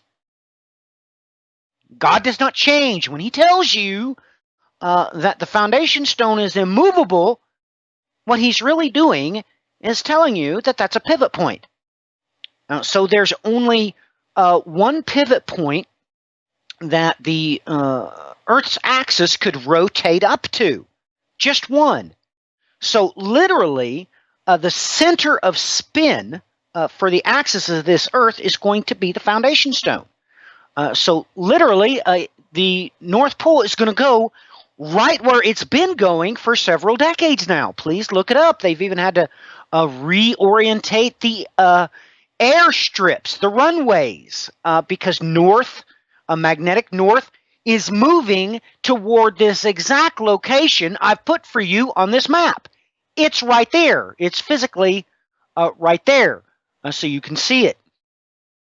You'll take note there of the two locations. Now, I haven't provided the grid coordinates for everybody on that one, but while I'm talking, I can just switch over to the other one. Let me find it. I told everybody that I only have 12 spaces that I can deal with, but I'm sorry, we have to keep it very simple for me. That's just the way it is. If we don't, I will become confused and I'll crash the server. I am actually quite notorious for doing this very thing. So anyway, this is not ethereal. This picture that you're seeing is exactly what God says. He does not lie. So when you're told we're going to go back to the days of Noah, he's going to give you specific ways that you can know exactly what is to come. That's what's been promised to you through the Holy Spirit. So when you just read the Bible and you believe the insurmountable evidence that he provides to you about everything, physics, everything he provides for you, is so you'll know what is to come. You just have to believe it. That's all you have to do. Whether you understand it or not is quite irrelevant. The only problem is I can't find that specific one where I gave the grid coordinates. I thought I put that up on the Pinterest account. Now I can't find it, so I'm sorry, but or maybe I'm looking in the wrong place. That is quite possible as well. Please be patient with me. God did not allow me the resources to make that visual aid without you being able to see it, although I think you've already seen it once. I'm pretty sure I did it in the last broadcast as we were testing. I threw that one in there for the Bri to see if it would go okay, the switchover. So I know you've already seen it, but no, I can't seem to find that one where I give the grid coordinates. Maybe it's this one. Let's try this one. Let's see here. Did I give the grid coordinates on that one? No, I didn't. Let's try another one. No biggie. But you have to understand that God is very clear when he says that Jerusalem there is immovable. It's unshakable. It cannot be altered in its location because it is the apple of his eye. He's not lying to you and he's not trying to confuse you. He's actually telling you the truth. Let's see here. Did I provide the coordinates on this one? Yeah, Matthew, try refreshing to a different screen and coming back. For some reason, the graphics have been... They started out fine, and then all of a sudden, boom. Okay, so maybe I'm overloading it with this one. Let me try this. I know it's doing. It's probably Paul Leviolet's page. Ladies and gentlemen, he has some scroll pictures there that progresses through it. I'm thinking that maybe it's locking it up, so I'll just do a random one, and then we'll cut to it. Did that help, Bri? Nah, like go to your browser or something and come back. Okay. Here, let me hold on while I'll put in our I'll put in the good old clock image for the time being while you see if we can get that sorted.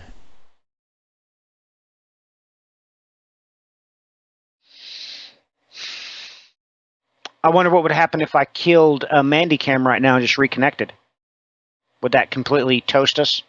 I have no idea.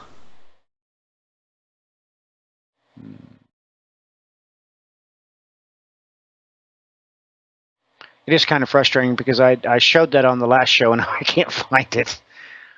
Sorry about that, everybody. We can always do a plug for David Roll. There. That's a static image. Well, like I said, go back in and why don't you go ahead and bring up your browser.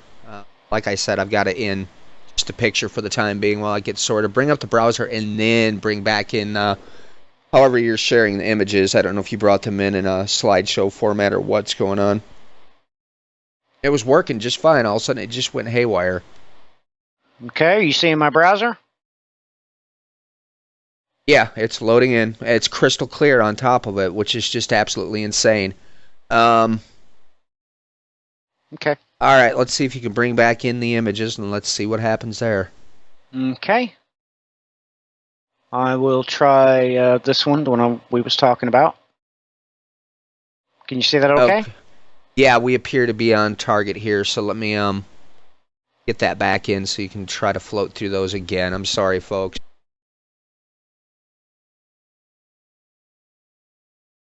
Okay, we're still sitting perfect. If it goes haywire again, I'll let you know.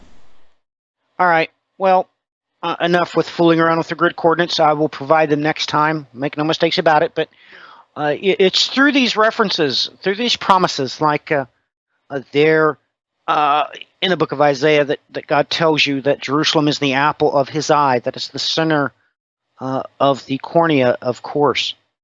So literally, when he looks at the circle of the earth, that becomes the pivot point. Now, when you take a globe, you realize that there's only one place that the axis could rotate up on, and Jerusalem be on the exact same parallel. So it can't move in its line of longitude.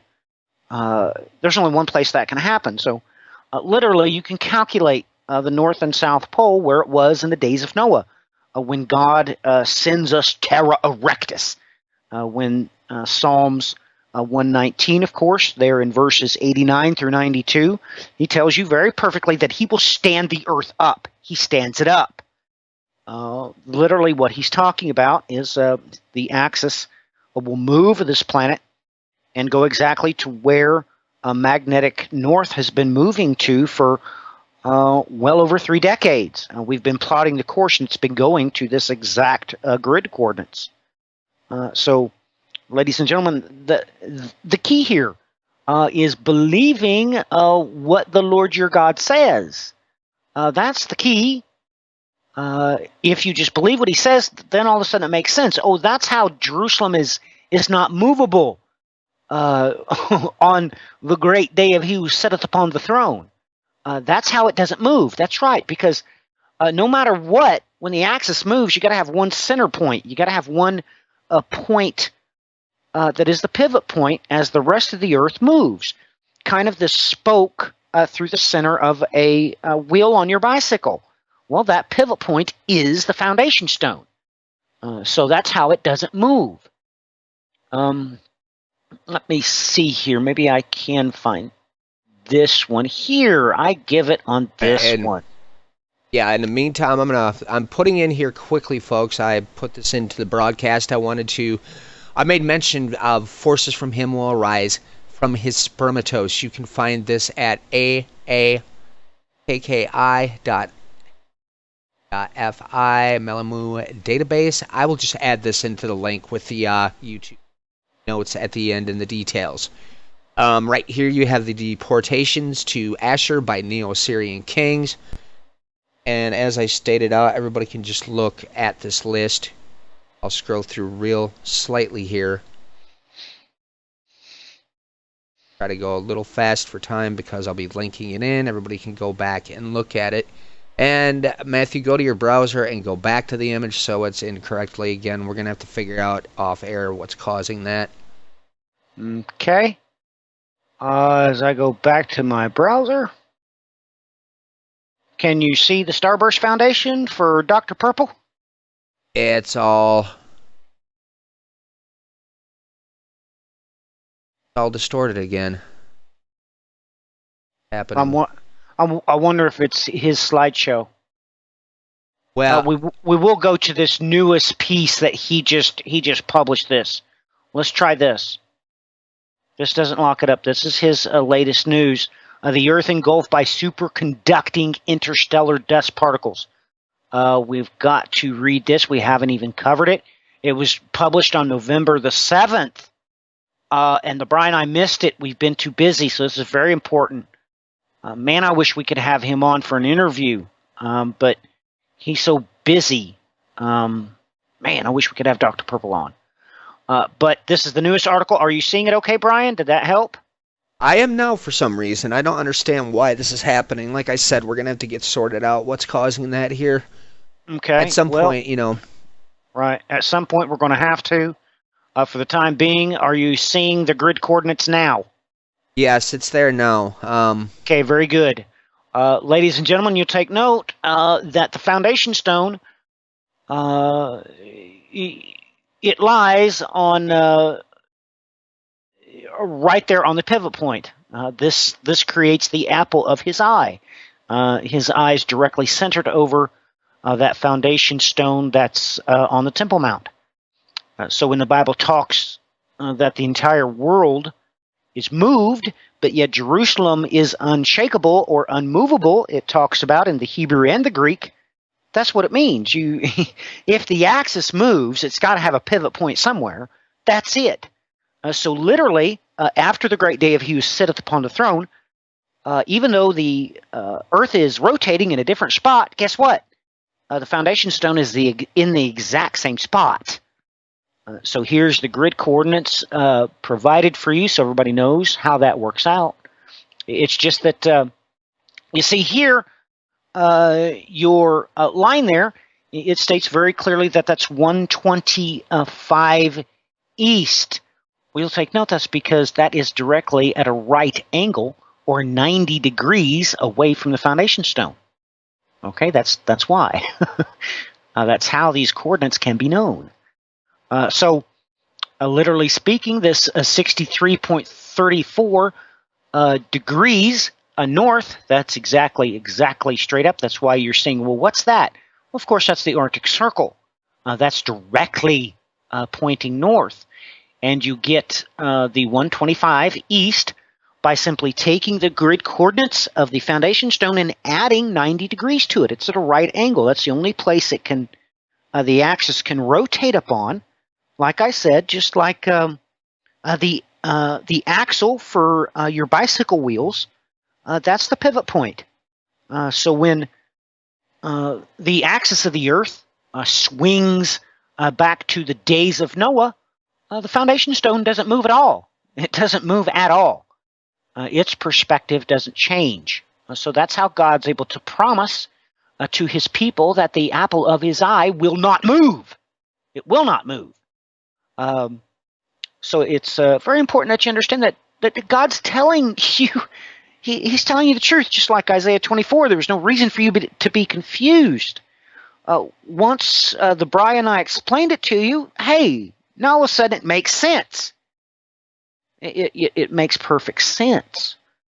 Just like this visual aid right here. The days of Noah make sense. When the Lord Jesus Christ told you, you're going back to the days of Noah, he wasn't joking. He said days. That's in a direct reference to a day, and a day is very difficult to define. Okay, first, you have to have a set diameter of the earth to deal with, because the bigger you get or the smaller you get, like I said, time changes. The sun's going to rise faster, right? If the earth is smaller, it's going to take longer for the sun to rise. If the earth is bigger, so that's the first thing you got to do is lock in your diameter. The next, you have to lock in your RPMs, all right, your revolutions per minute. That's how fast you're spinning. Number 3, you've got to lock in your orbital velocity and your orbital distance. So, ladies and gentlemen, you got 4 parameters to set before you can define a day. And a day is very clear to the Lord your God. He doesn't play with you about it. He's giving you fantastically detailed, mechanically engineered answers in the Bible source code. And all you have to do is believe it. You don't have to understand it. Ladies and gentlemen, you don't have to understand it. You just have to believe it. And, well, just like the Bryce said 1,000 times. And he said, well, yeah, I just believe what the Bible says, and I read history, and all of a sudden it hits me like a ton of bricks. Oh, that's what God was talking about. Well, of course it is. Of course it is. I mean, he doesn't say these things to confuse you. He's given you such a fantastic amount of data. It's just amazing that people walk around just completely oblivious to his promises. I mean, look at everything that Brian and I was able to share with you today. We know nothing outside of what God told us. That's it. That's all we know. Everything else is just supporting evidence. It's not the facts, the Word of God. That is the facts. Everything else, whether it be Dr. Purple, whether it be David Roll, whether it be Graham Hancock, Andrew Collins, all those are just supporting evidence. They're supporting witness to the cry of his voice. That's all, nothing more. And when that is accomplished, like I mentioned earlier, we give credit where credit is due. So we have no problem talking about Graham Hancock. I'm one of his biggest fans. Like I said, all of you owe it. All the knowledge that you have about your Ragnarocker redemption is from Graham Hancock. It was he that told me of the stone that they found there on the Isle of Man. That on one side, it's the book of Revelation. You flip that stone over, and guess what it is? It is Odin with his two ravens of eveningtide there, depicting Ragnarocker, the twilight of the gods. It's the same thing. So, God bless Graham Hancock as he wonders. He is lost.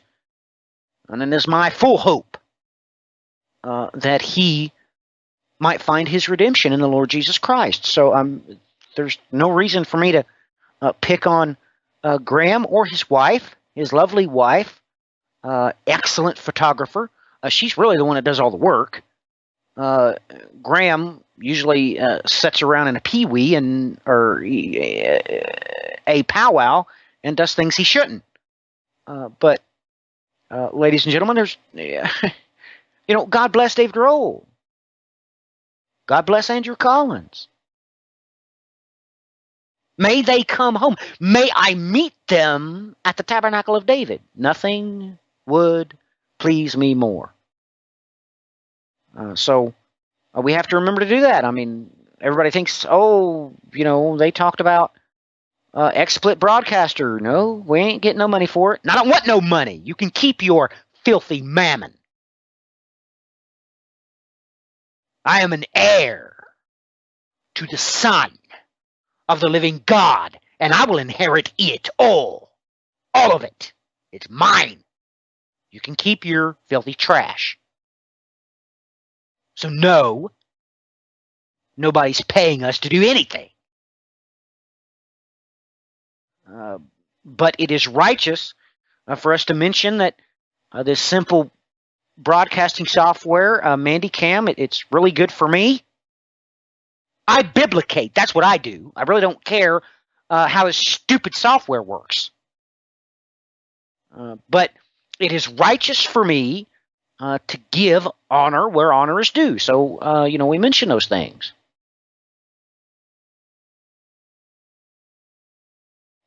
But, Brian, I know about Dr. Purple. only because the Bibliodiciaci told us so. That's it. He told us that he was going to ride the wave to Mount Paran. And Brian and I knows that God really don't have any opinions about what everybody else thinks. What comes out of his mouth, that's exactly what he means. Our problem is figuring out exactly every single thing that he meant when he said it, because he was speaking physically, he was speaking spiritually, he was speaking in Hebrew, he was speaking in Greek, he was speaking temporally. So once we believe what he said and understand that he was saying more things than once, it allows our eyes to adjust and to focus on that which bears witness to the truth. Like Dr. Paul Laviolette. Like Graham Hancock. Even though they don't understand what they're saying, even though they don't understand what they're doing, they're praising the Lord their God. And don't you realize that's exactly what his word says they will do?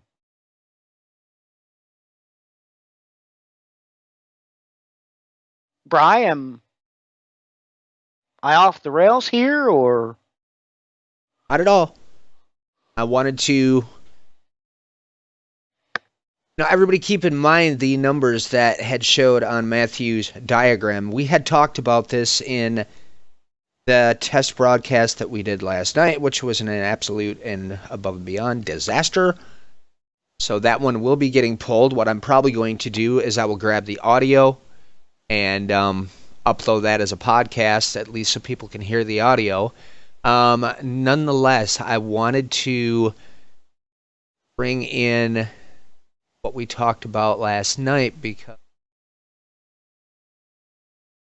this all was actually very important. While Matthew was talking there, I had some websites rolling in concerning the galactic superwave. These can be found at Starburst Found, FOUND.org/galactic-superwaves. The Starburst Foundation, you can just even type that into your Google search engine for those of you that would like to learn more about this. I also linked in the order page where it brings up Paul's book, Earth Under Fire, which I have read, is excellent. It will really increase your understanding in a lot of things concerning astrophysics. So I highly recommend that. You can get a hold of that on Amazon and all sorts of other places. It's available for e-readers and everything. But let's go into what I wanted to talk about. You know, this is something I had noticed. You know, we look at these degrees, these measurements, these time measurements, and you know, and it becomes very apparent that on top of it, when you talk about the precession of the equinox, this is from ancient-wisdom.com, precession.htm. But folks, you can do a just standard search for precession of the equinoxes and you can get to this information. It's very important to understand that when we also look at these dimensions of the Earth, these measurements, okay, that Matthew has charted out in his charts where he shows the degrees and so forth, we have these exact same measure as far as the precession of the equinoxes, or as we from one aeon or age to the next. Everybody talks about the age of Aquarius and so forth. We all remember the famous 60 songs. If you don't know what I'm talking about, well, then you're probably a bit of a young generation, and that's all irrelevant. Nonetheless, you know, that's spoken of quite a bit, the Aquarius and on down the line in many circles. But if you take a look here at what I have on the screen, and I am sharing it, you can see right here is we've got, you know, this is the entirety of that whole phase. But take the sky divided into 12 constellations, as you can see here. Highlight that now. The sky is divided into 12. Take that number there of 25,920 years. That's how they do their calculations. And you divide that by 12, you have 2,160. Now, once again, we have the nautical miles represented in this measure that it takes to move. Okay, so let's see here, and they put in another interesting note. 6 times 10 times 6 equals 360, and 360 times 6 equals 2,160. Okay, a new sign, or AKA a new age, appears in the horizon each 2,160 years and a 30-degree movement. Right, which is 2,160 nautical miles is the circle of the Earth. 432, right there. You're looking at it, right there on screen. That is the degrees in a circle. I'm sorry. Yeah, well, you have excited. to refresh your picture again. I can't bring it in. It is the exact same thing, though, as Matthew pointed out, and there is a reason. Okay, when we speak of the measure of the Earth, we don't use the 360. 360 was always intended as a time measure mechanism as far as when you come to measuring in degrees. We've repeatedly spoken about the actual, it's still blurry, sorry Matthew, as you're dealing with 432 degrees when you're looking at how it is that biblical geography is set up concerning, and geometry concerning the measure of the planet. Now, I'll bring Matthews back in here quick again so you can see that, but, you know, I'm going to speak at the same time here while I do this because there was a figure in there where it goes on next. Okay. Now, when you take two of these, 2 times 2160 or 12 times 360, there's that number again, everybody. 4,320 years, or to break it down, 432. Therefore, to move 1 degree on the horizon equals 72 years. Now, we have a list of numbers. I'm going to take it back over to that because yours just blurred out again, so my timing's perfect. I don't know why it's doing this. That's irrelevant at the moment. I don't know. We'll get it sorted. I finally brought up YouTube so I could see it. I just muted the audio, and all of a sudden it just went blurry. I don't know why. Who knows? Well, like I said, we'll figure it out. Nonetheless, I've just underlined this on that web page now, and double checking, yes, I brought it over. Now, therefore, again, see where I have it highlighted. Let's remove the highlight so people can actually read it. Therefore, the following numbers can therefore be regarded as precessionary. 12, 30, 72, 360, 2,160, 4,320, and then this is where they get the whole quote-unquote great year, 25,920. Now, everybody has to understand that these measurements were very important for ancient astronomers, especially when we go into ancient navigators, because it's all locked into the same thing.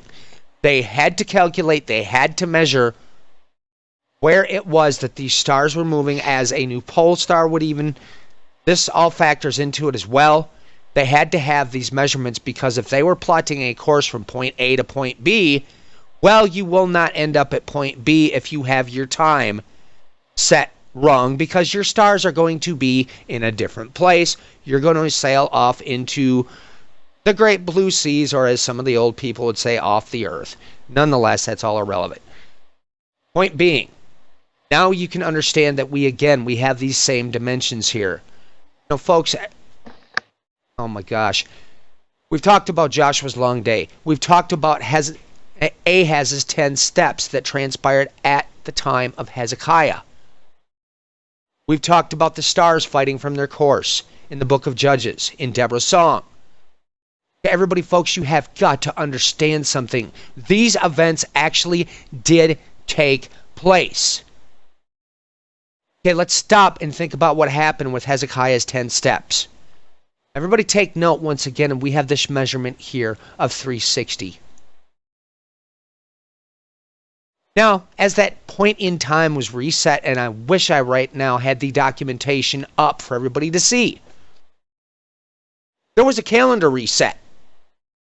The word derived for calendar comes from the Roman, from the Latin, whatever terminology we want to use, essentially meaning to call out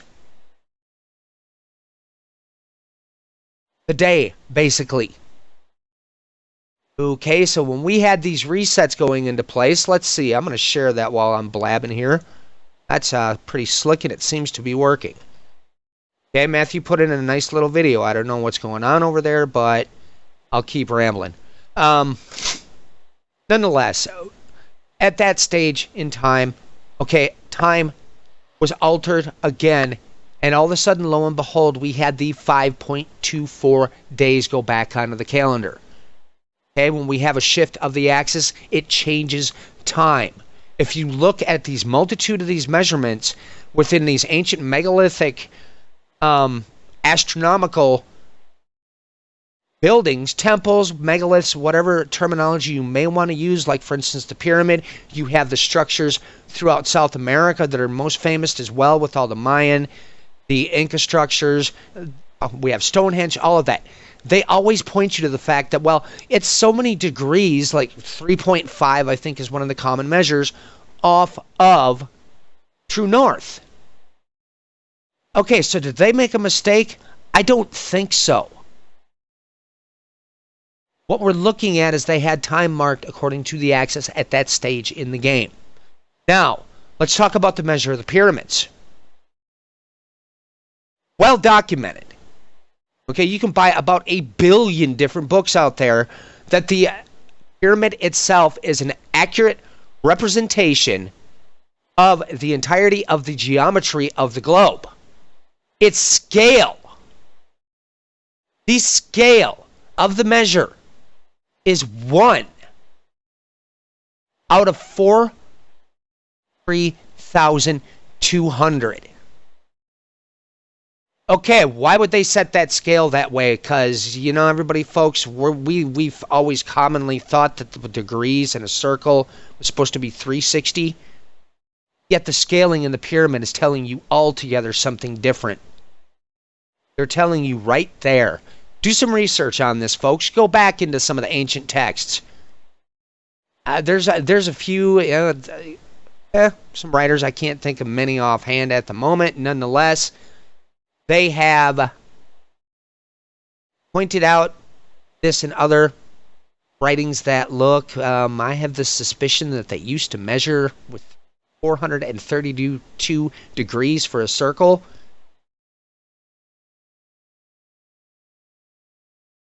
All begins to get a little scary when you stop and think about just that alone, that suddenly somehow somebody decided to change things.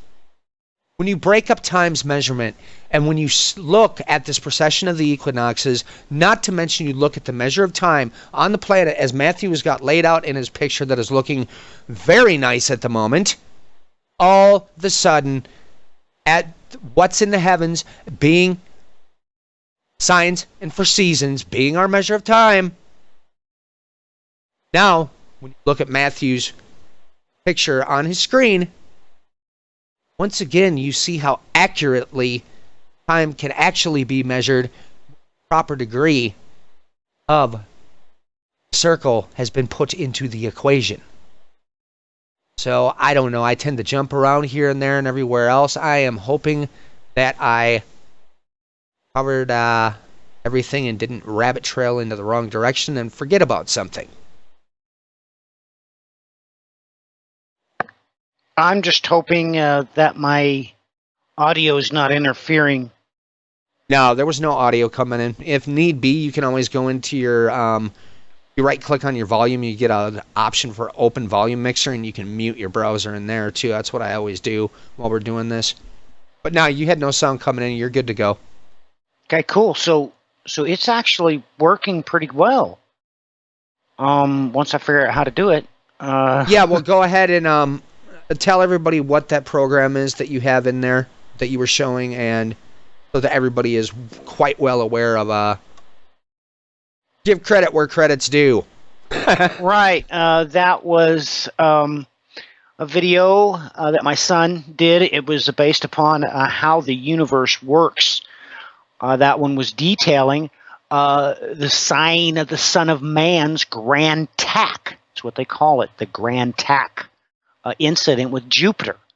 What happened is that video describes what happened is that after Jupiter had sucked up enough debris from the solar system, being dust and comets and asteroids, it increased in mass. When it did so, it was drug into the inner solar system. When that happened, of course, the Nice model kicked off as Uranus and Neptune swapped places, and one of them lost its crown.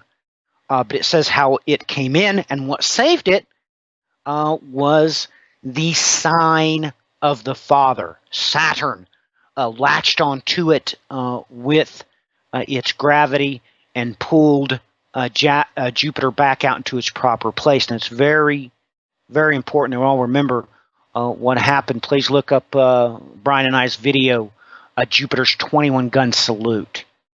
The whole world watched as Comet Chevy Lumaker 9, he broke apart into exactly 21 pieces and pounded Jupiter.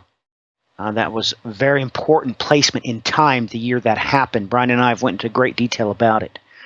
But you have to understand that the Lord our God tells us his Son, the Lord Jesus Christ, promises you that when you see the sign of the Son of Man coming in great glory, NASA just proved it with Jupiter's grand tack. And I'm showing the Nice model that we have spoken about. We did some programs in the past on this. I have a video up from YouTube. I'll link that in again as well. Mm-hmm. Once I'm showing what the Nice model is so folks can see the visual representation. It shows what happened.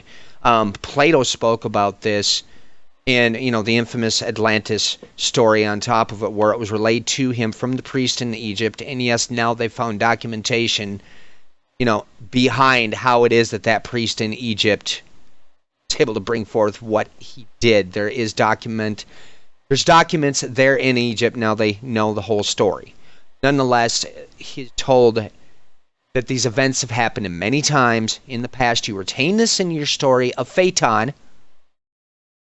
Right. Where exactly. the stars were the planets their courses. This causes a cycle of cosmic catastrophes, as I've used it within my work on the Bands of Times.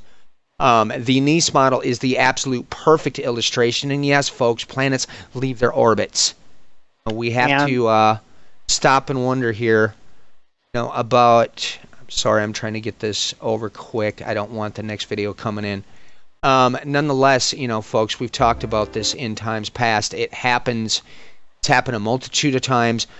We have the very strong possibility that Venus may have come from somewhere else within the universe, or within our galaxy, and moved to its current counter rotation that it's in now. It goes in an opposite direction of the rest of the universe itself, and I can pull in something here too on top of it to illustrate. I put some details in this. Johnny had made mention to us one night about, well, what is that timeline between these catastrophes? And I was able to actually chart this through a corrected chronology between multiple different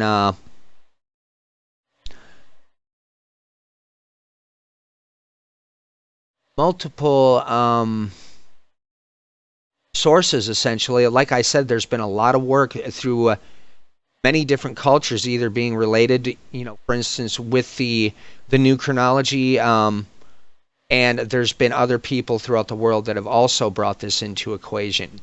And, right here, I'll bring it in. I have site up so people can see this. This is where I wrote up in this piece, this cycle I was able to calculate between events that took place in the book of Judges, moving back and forth. There was an event that transpired 80 years prior to the birth of Moses, and it was a very strange order of events because for some knuckleheaded reason, when Matthew and I started, discussing, well, let's look at some things concerning the Magi. Let's look at the correct time frame for the birth of Christ, the correct year for the crucifixion, and knowing that history repeats itself, I went scratching my head and I said, well, I wonder if the same kind of event fired over Egypt, that would have been a mirror of what it was that the Magi had seen. And for some odd reason, I got this strange idea in my head. Let's see what happens if I stretch back 80 years prior to the birth of Moses, because we have to remember, everybody, that it was 80 years from the birth of Moses. He was 80 years old when the Exodus happened. So I wanted to go back and see if we had another isochronal event. Boy, oh boy, when I looked backwards, that year would have been 1607 BC. What I ended up finding out there, this is recorded in the Chinese records, speaks of 10 suns being in the sky at once. This was considered a great omen. The Xian dynasty came to a halt as a great famine, plagues, and destruction occurred. This can be accurately dated through corrected chronology of the Xian and Shang dynasties, and it took me a long time to find this, find the work, and I believe I do have it linked in here, which takes to around 1607 BC. There's also been looks, within the tree ring records, and I know some people have some valid problems with Decron. What do they call it? Decrondology, I believe. It's essentially the measure of the tree rings, and they can get thrown into disarray from so many various places. But nonetheless, there's also confirmation within very different aging processes that something did happen at this point in time in 1607 BC. Now, we have the same description of an event that was an exact replica, and that was what really kind of made me scratch my head. You have this in the Ramayana, which is, a great Hindu epic. And it essentially, this story, this epic, it's been verified by so many scholars within India that this actually was a historical thing that did take place. So what we have on top of it, and you read the very beginning intro, I have a shortened version of it here as well in my text that somebody had retranslated, and he made it quite clear. It was an exact replica and mirror of what you see in that story of Phaeton. You see the course that this cosmic intruder took as it came through the galaxy and came back out in absolute description. And, the description of it is just so precise.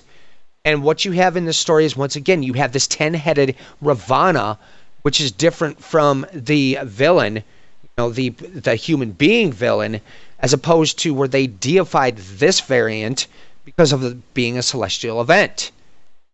The 10-headed Ravana appears as if this could be another record in the world of a much earlier time, around 2100 BC, which also coincides with the catastrophic end of the early Bronze Age.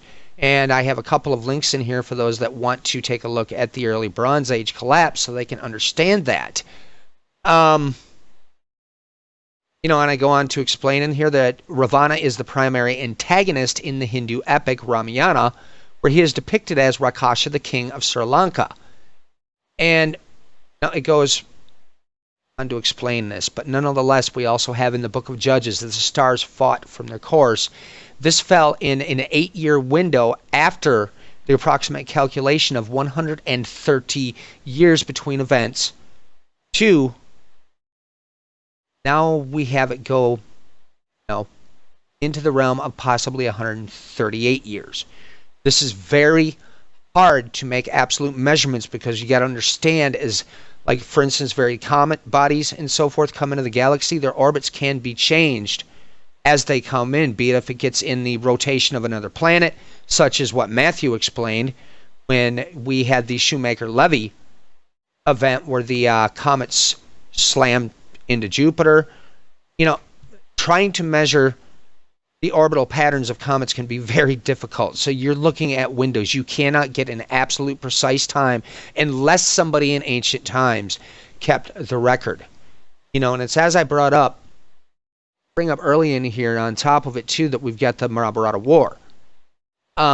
Within the Mahabharata, and there was another Indian scholar that brought this to light.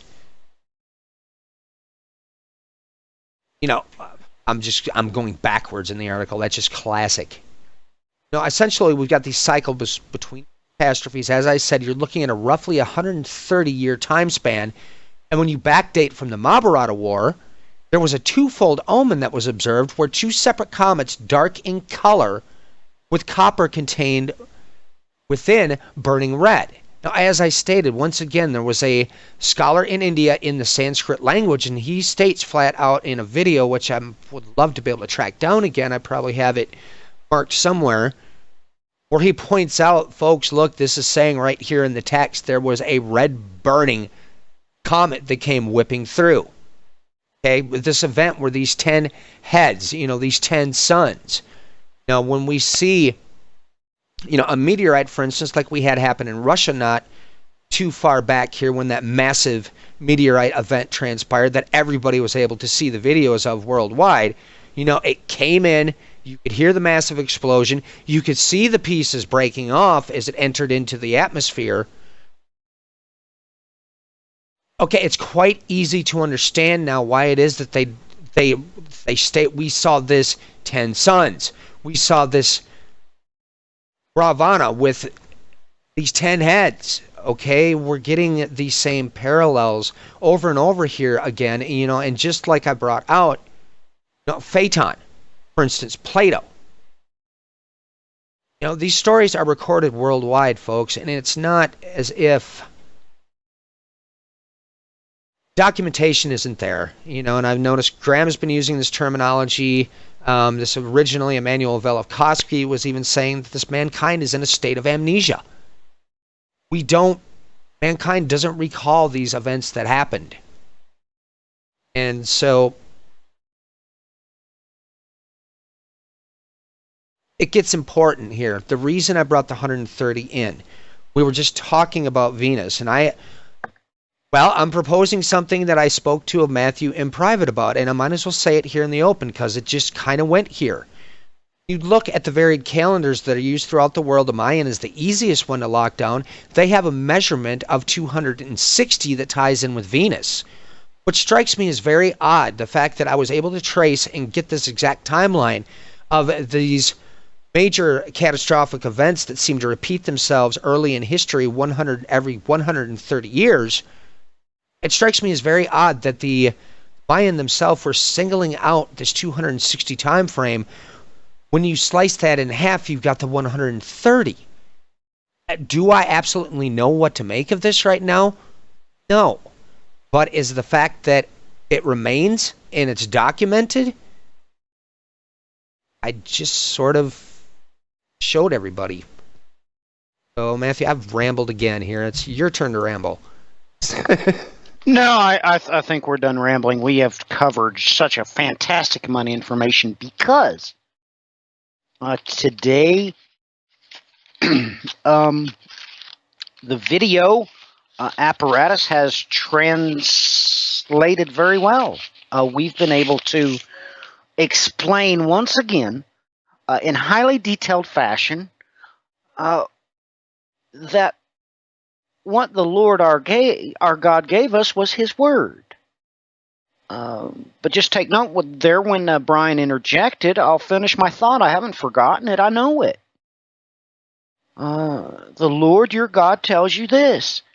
You will see the sign of the Son of Man coming in great glory. Now, ladies and gentlemen, he could not have used plainer language.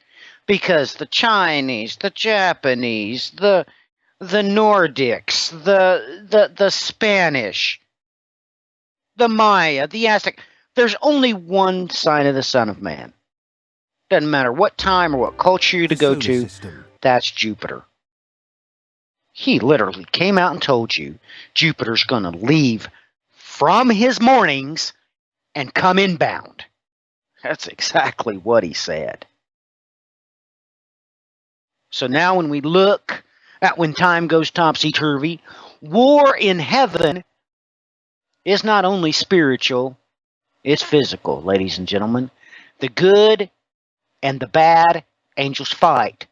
The stars and the planets take flight. And you're going to see what NASA has termed the grand tack.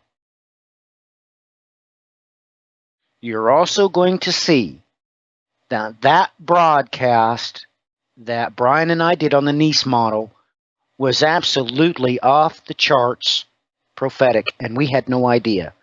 We had no idea that the Nice model actually led them to greater information. Well, what caused this? What mechanically caused Uranus and Neptune to swap places? Well, we have the hardcore data. NASA's given it to you.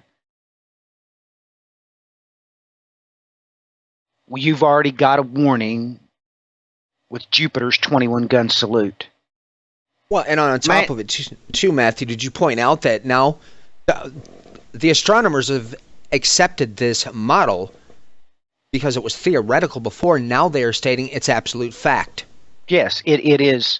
They are stating it is absolutely unequivocal, provable with the proof. Now listen, I'm going to make you wince, ladies and gentlemen. Because you see, I was in an institution of higher learning and I studied astrophysics for one sole purpose: celestial somology. Can anybody tell me this? Why couldn't you go to NASA and look up Comet Chevy Lumaker 9? And why didn't they know before it come inbound that it was going to hit Jupiter? Because what Brian told you is true.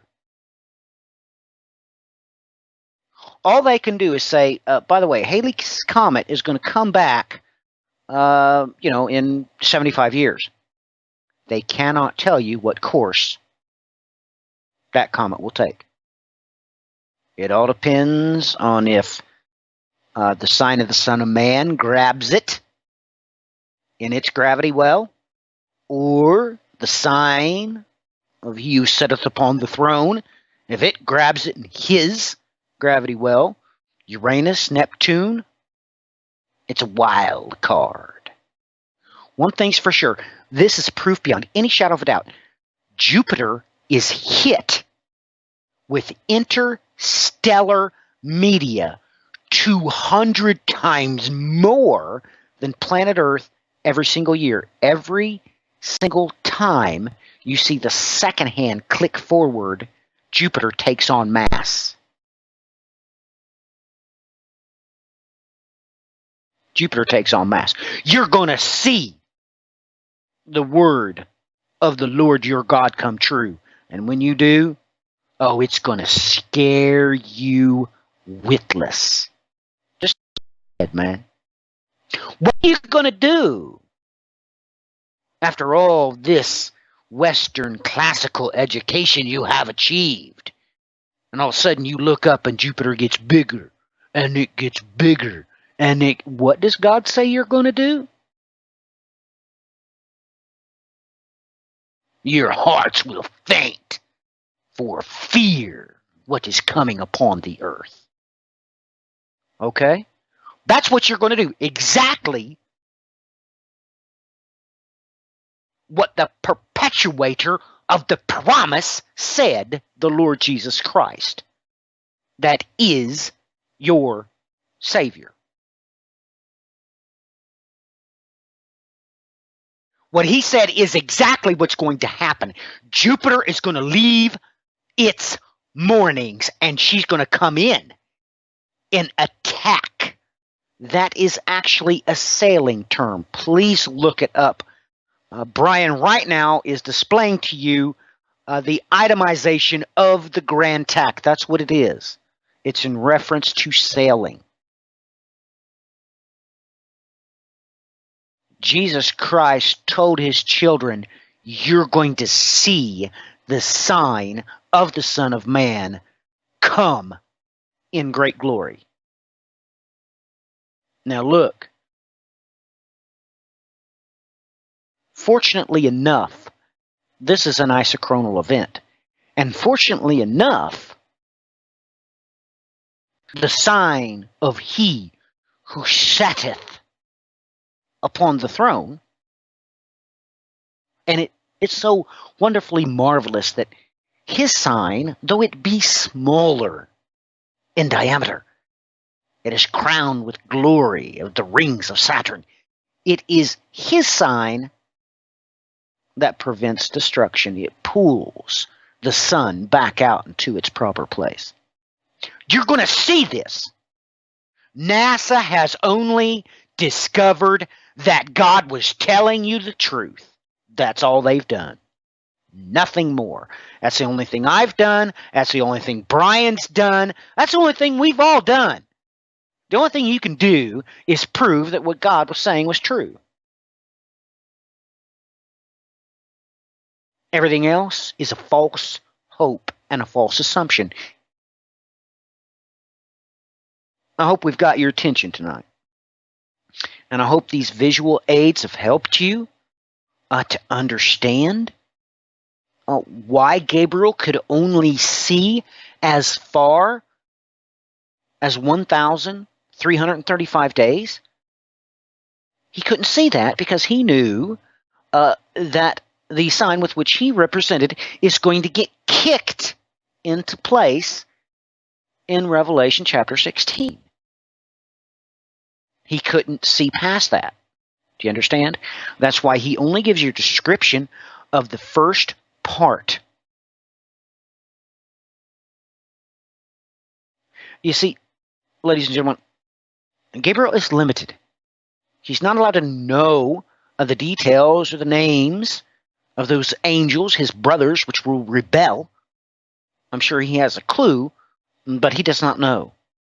He's not permitted to know. This is why the Lord Jesus Christ told you that, look,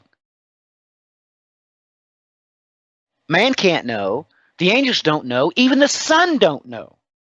There's a reason, and now you understand why. Ladies and gentlemen, I can't even tell you exactly what's going to happen when 1/3 of the stars are kicked out of heaven. They're caught on earth in a trap and a snare. They can't go back up Jacob's ladder. Exactly what Isaiah 24 told you. Brian read it to you. Exactly what the sixth seal tells you in the book of Revelation. What does that mean when these 144,000 children that are 2 years and under replace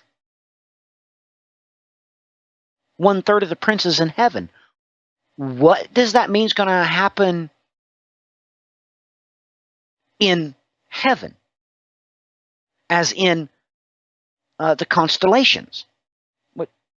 Because you don't have to like it. You're going to get it both barrels square in the chest at point blank range. And we're just not allowed to know. And Gabriel was not allowed to know. He just wasn't allowed to know. So this is why he spoke in the terms that he did. That's why you'll take note that all of your eschatology so-called expert, they all get lost right there when we push the red line, time topsy-turvy. So, Brian, we've had a humdinger of a show. This has been a humdinger. I don't know. Well, keep going here for a couple minutes. I'm going to try to bring in something here. I'm just trying to... all right. Well, I've got the astronomy program up. I wanted to show people something here. Okay, cool. Going here. Yeah, I know we're going a little long in the tooth, ladies and gentlemen, but this is good stuff that you're able to understand why Gabriel did not tell you about when we were taken to a place that had prepared for us by God. He didn't understand the parameters of the tabernacle of David. He didn't understand the 1,260 days because he has a part to play in it, and he's not allowed to know it. So we have to understand why, mechanically, the Bible says everything that it does. It's important that you're able to see that. This war in heaven is the angels, and it is the stars and the planets. Everything's going to go. We have our representation as above, so below, detailed there with the Exodus angel and the two witnesses. Ladies and gentlemen, please look it up. There is a reason why that Revelation progresses in the manner that it does. You'll take note. The progression that we have here is absolutely perfect. You have Revelation chapter 10, the angel in the little book. That is the Exodus angel. Okay? That's why the very next chapter, Revelation chapter 11, is the two witnesses. Okay? As above, so below. So as above, the war with the angels and the Exodus angel. So below, the physical stars and the physical planets and the two witnesses. As above, so below. And this is in time topsy-turvy. So you have to understand that that's why you have to stop and realize why Revelation talks the way it does. I mean, you have to get a pause in Revelation chapter 12. He has to let you know, by the way, you're not going to be lost, even though time is lost. I'll explain to you all these things in Revelation chapter 12. Okay. He explains to you the beast that is to rule in the outer darkness there for 1,260 days. He has to describe to you who will run it for him. It's not Pharaoh this time. It's, of course, the false prophet, the Assyrian. So all these things are true. They all make sense. It doesn't matter what book I go to, I can explain them to you. It doesn't matter if we go to Hosea, Hezekiah. I can tell you about Joshua's long day. Look, the entire Bible just says this over and over and over and over and over. It gives you such a fantastic amount of information. So, Bri, are you ready to bring in your astronomy program? I'm just about there. I had to find... Okay, cool. We'll take a little bit as below. When we look at these astronomy programs, we look into the heavens. Remember, this is not God's throne room. This is not heaven. So when we look at these stars, we're looking still at the below phase. Okay? Literally speaking, when you look at the stars, you're also looking at a representation of the angels in heaven. You know that. God's told you that many times in the Bible. Let me reiterate one more time. That's why Gabriel is not permitted to see the 1,260 days. Because he literally has a part to play in it, and God said, no, Gabriel, you're not allowed to know that.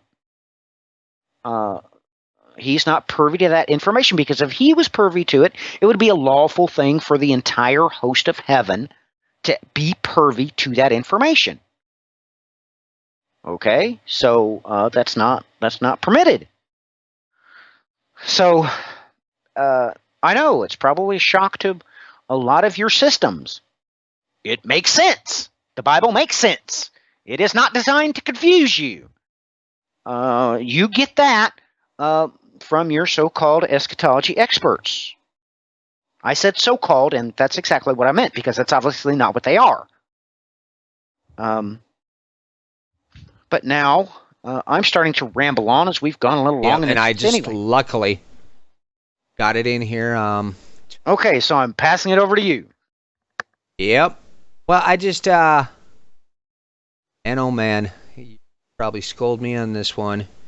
you're speaking about Jupiter here, and look, folks, I wanted everybody to see something we've talked about. Oh boy, if it was only as simple. Second here, I went to the wrong day somehow. All right, got it back to the correct date. Now let me span that in. Folks, we've brought up that infamous Mayan prophecy.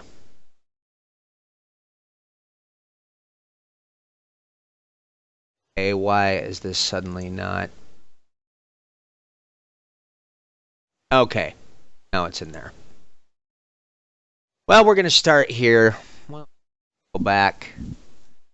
Yeah, we'll start it at 2016, December 21st. Let's roll this forward a year. Or whoops.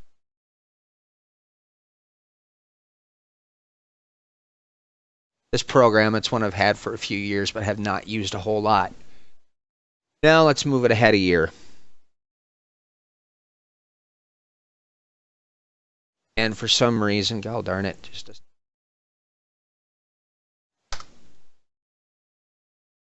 centered on it. Right. Now this is December 20th of 21. Pretty interesting alignments taking place here, because a lot written about when Jupiter decides to make its venture Aquarius and Pisces. A lot of major historical events and omens have taken place in history at that stage. And again, I got to fix this. Second, I got to go back. Okay, I forgot I adjusted that. Here.